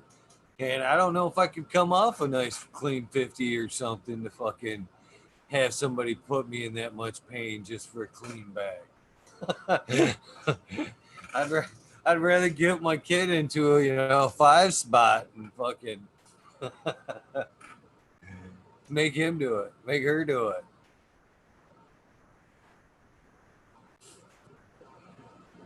Like a band-aid. Sorry, I was trying to throw the green screen. I've got over my face, I've got an image. I'm terrible at doing two things at once here. It's been on all night though. Sorry. I've seen it and I'm like trying to figure out what the heck it was, but I figured it was one of them things. It was what it was. It probably couldn't change it. Roll it. Too much good information coming out. Anyway, so Yeah, I can't even pay try attention to it and chat, see. let alone change my background. I can't even find it, but sorry about that. I didn't mean it. I wasn't looking to be anonymous. Well, maybe if I ever run out of content, I'll just fucking just for you, Peter Griffin. I'll go in and get a back waxing for some content and shit. You guys could just watch me, literally just fucking Dude, scream like, I got the laser shit. yeah. I made it through 5 sessions out of 8, and I never went back. That Without, painful. oh, dude, certain areas. I mean, it was definitely until they perfect it. I don't know. I'm still holding off, but I went through 4 of them. You got to go through more to get the really good results because it's continuous and you got to kill it over time. You can't stop in the middle of it. How much of an area are we talking at once though? They doing your whole back when you Yeah, say? that's the thing. I was having the whole back done in one visit, which is way too much. Things we'll put ourselves through. Yeah, right. If I only knew. But yeah, I went to those. They basically, yeah. Now you know better, but that's why the science only gets better, even with shit like that. But you can find a good laser in your area. I think they are less painful now than the older style, and also, I mean, I think maybe some of these balms and shit and CBD balms and that kind of shit might help too with the pain. But yeah, I think a large area is. I was ambitious, cheap. I was cheap, is what I was. Poor Miss D's Nugs don't even know what she's walked into. What the hell did I walk into? I wouldn't even rewind it, Miss D's Nugs. You might not. You'd be like, oh my gosh. You go back 10 minutes, you'd be like, holy cow. Click, I'm done. Done for the day. I'm just playing. Oh, shit. Man, I can't believe we're going like serious overtime, Chris. We gotta end this, brother. As much as I don't want to, I got a fucking clones to do yet. Uh, but I had fun today. Went by, man. 2 nights in a row, man. Tonight is just fucking. I'm not even tired, to be honest with you. You got to spend some I time with the fucking ladies. yeah, yeah. I gotta get it some kind of attention like that. Jesus.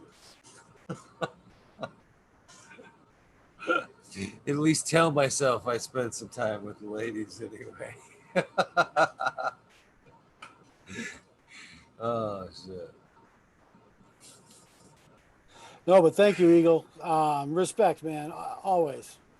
Chat. Sorry, I wasn't very participative. I can't do two things at once, but much love to all you guys. Peace. Thanks, Eagle. Thank you. You're always welcome, man. Don't make me beg, Chris. Don't make me beg. Come back on anytime you want, brother.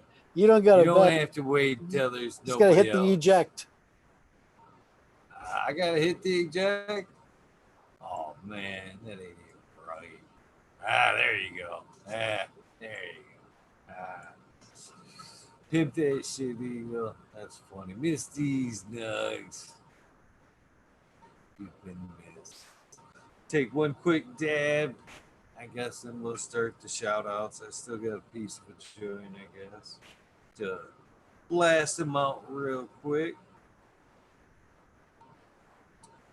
Miss these nugs. Hopefully you have something to dab with us. Talk to you. Oh, one more dab. Yes, sir, Mr. Midwest Outlaws 31. We are all out.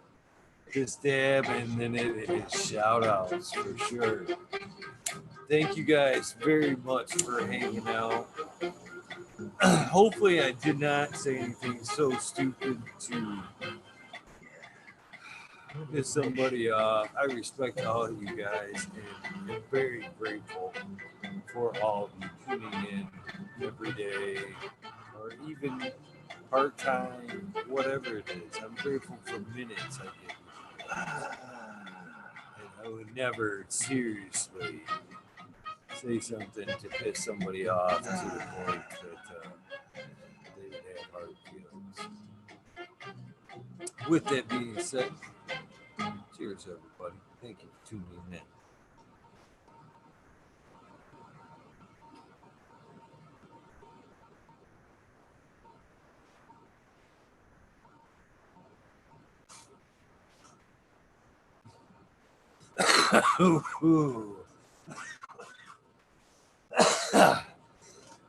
Oh, wow.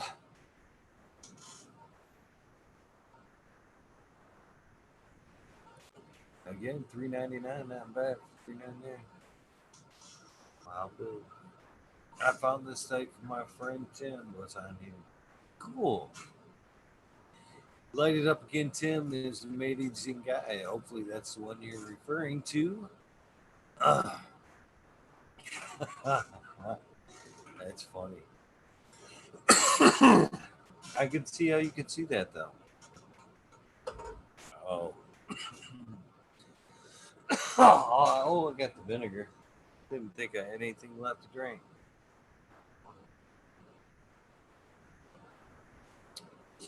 Yeah, kind of politics can most definitely take you down the wrong road. It's brand new.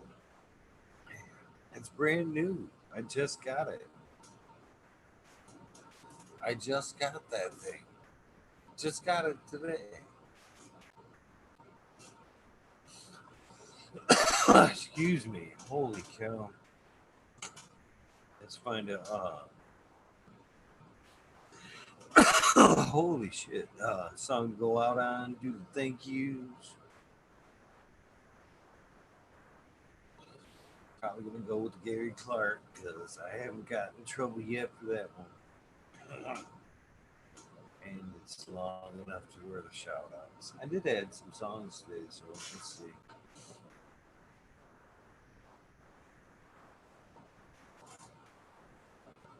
I think I got in trouble already for the Shane Williams cover. I could be wrong. I'm just gonna go with Gary Clark Jr. live at the surf shop. It's a good tune anyway.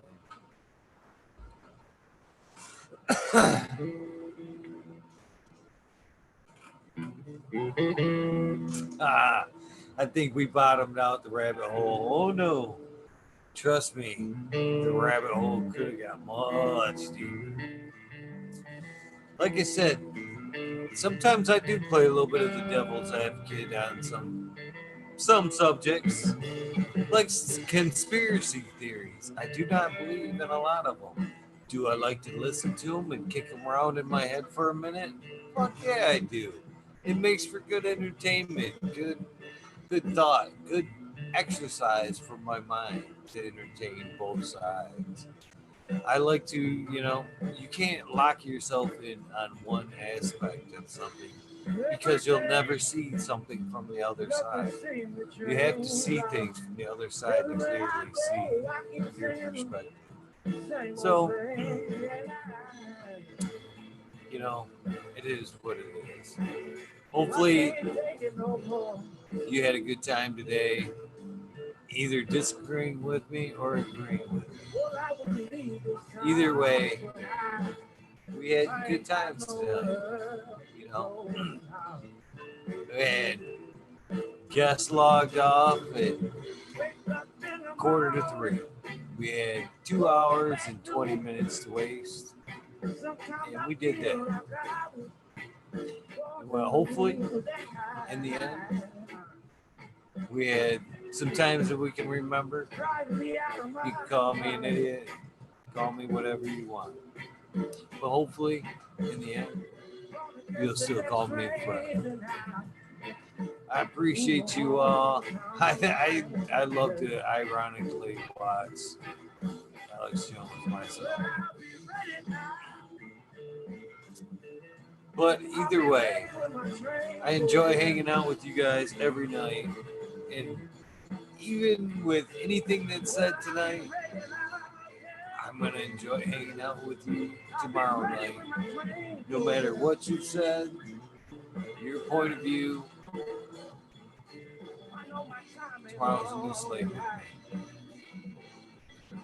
me. I enjoy hanging out with you guys. With that being said, I got to put Greg on here because Greg wasn't on here. I did see Greg. Greg Hamilton. Where'd my pen go, Greg? Man, I just had that thing too.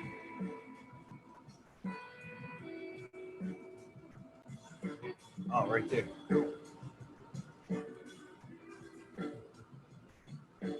So I gotta take off.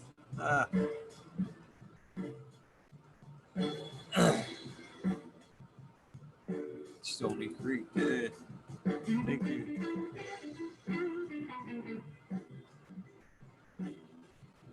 You wrote my name on the list.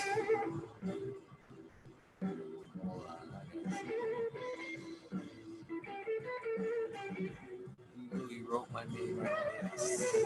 This is my new name now. What was the old name?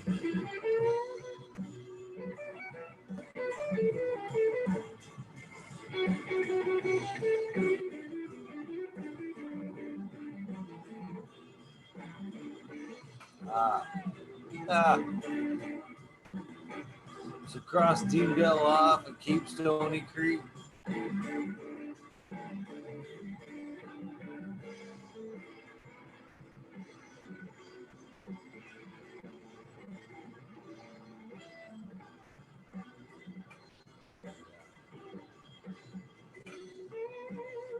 Let's start these shout outs. Stony Creek, Greg Hamilton, Jeremiah Miranda, Green Med. What the hell did I write down? Green Med Flock. That's what it says. I remember seeing it, but that's what I wrote down. Lily Luna, thank you for popping in. The Green Grow. The Grow Your Own podcast. I'm guessing that's Rasta. Thank you for hanging out. CAS, CAS. Dro Grower, Raz, Amy, Papa G Grows, Jones 2 Grow, Spaniard Brewer from 619 to 664, Mr. Green Nugs, Mr. Green Pots, Chris, and Adrian from Bad Bunny Nutrients. At their brew day, 28th in Taylor, Indra, Dreamer 77 DD, Mary Jane's Med Gardens, Michigan Native, Kingdom Aquaponics, that's Leith Morrison over there. Thank you for contributing to the show. Noob Sailbot, Win, of course, G13, Light 1978, Ryan Henderson, Me All Flower Page Farms, Hagertown 420, Grand Family Farms, Andy Man, Reels 100, 212, Southwest Okie, Green Mountain Grower, Cause I Love It, School Crop, Chef Life, Alex Boykin, Green Puffin Man, Bingus was in the house again tonight. Fuck yeah, it's pretty awesome.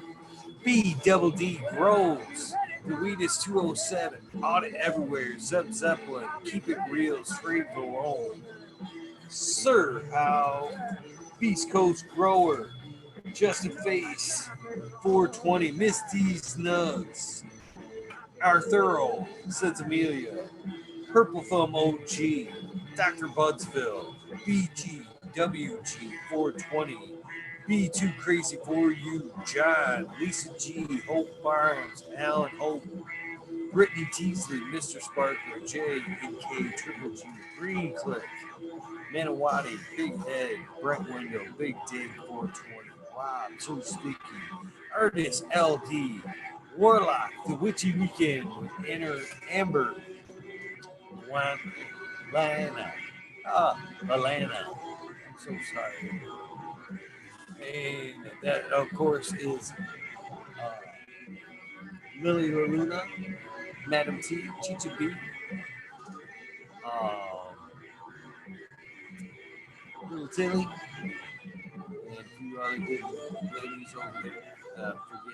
If I forgot you, I'm sorry. Please come hang out with you ladies. And I can't forget you once you've been right? Right. Perfectly Imperfected, Dollar Tea Grower, T1 Productions, Date Grower, TOA Grown Meds, Miss Nudie Grows, I Grew Some, Johnny Cannacy, Nutrient Shootout, Snotty Nikki, Zoe and Slammer in the house again tonight. That's fucking amazing. Pixel Monkey, St. Bernard's Observation Booth, High Spy. Thank you so much for hanging out, High Spy. Fucking, not bad, no fuckings. Aldridge 25, Madam T, Stu Moo, Low Grower, The Cannon Crate, Loki Grow, Cess, This Guy, 7979 Burton, Polish Hammer, Midwest Outlaw, Voodoo Ultra, Spiky Pilots, Wolverine Grower, Big Jar Grows, Laid Way Back Farmer, Jimmy One for Life, T Block, MMP's Nations Creations, Dirt Road Dude, Candy Shiva, Jose Ramirez, Red Eye Rustler, Dab Goblin, Dr. Buzz Lightyear, Acetone, Stabby, Ken Queens Genetics, Tanazi, Fundor, Dirtman Dan, Keith and Black Sail, Roster Jeff, Zen Cannabis Products, and I know Dr. Bacillus. I think sorry, Dr. Bacillus. Majestic Mike, Spiky Pilots, Small Tubes, Tyler, Frosty Buds, Nor Michigan Micros, Ouija Buds, Up to Roy, Big Jar Gross, JC John, Modern Genetics, Last PPG, 15, SoCal Weed Nerds. My baby girls, Lexi, Brittany, and Courtney. I love all three girls more than life itself. Green Mountain, Green County Growers, CJ Apple, what an amazing guy that he is. Even Chris Mertz, thank you so much, Chris, for hanging out tonight. Appreciate it so much. I really do. Ready to hit that hot fire. Have an amazing birthday, my man. Please have an amazing. I hope you out today is better than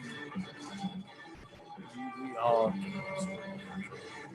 Mountain Skies, Kineo Genetics, Shirate, WD 714, the American one, the Major General 420, the most hated grower, Chicha B, Joni Bell, Bill Sid, The Good Life, Red Center Farms, Dankman Dan, Dankman 420, Tara Wilson, Chris Martinez, Resurrection Prophet, Buttsville, USA, Medical MJ, Devin Shipwreck, UKSIF 420, Purple Thumb OG, Light It Up Again Tim, Blind Cat 420,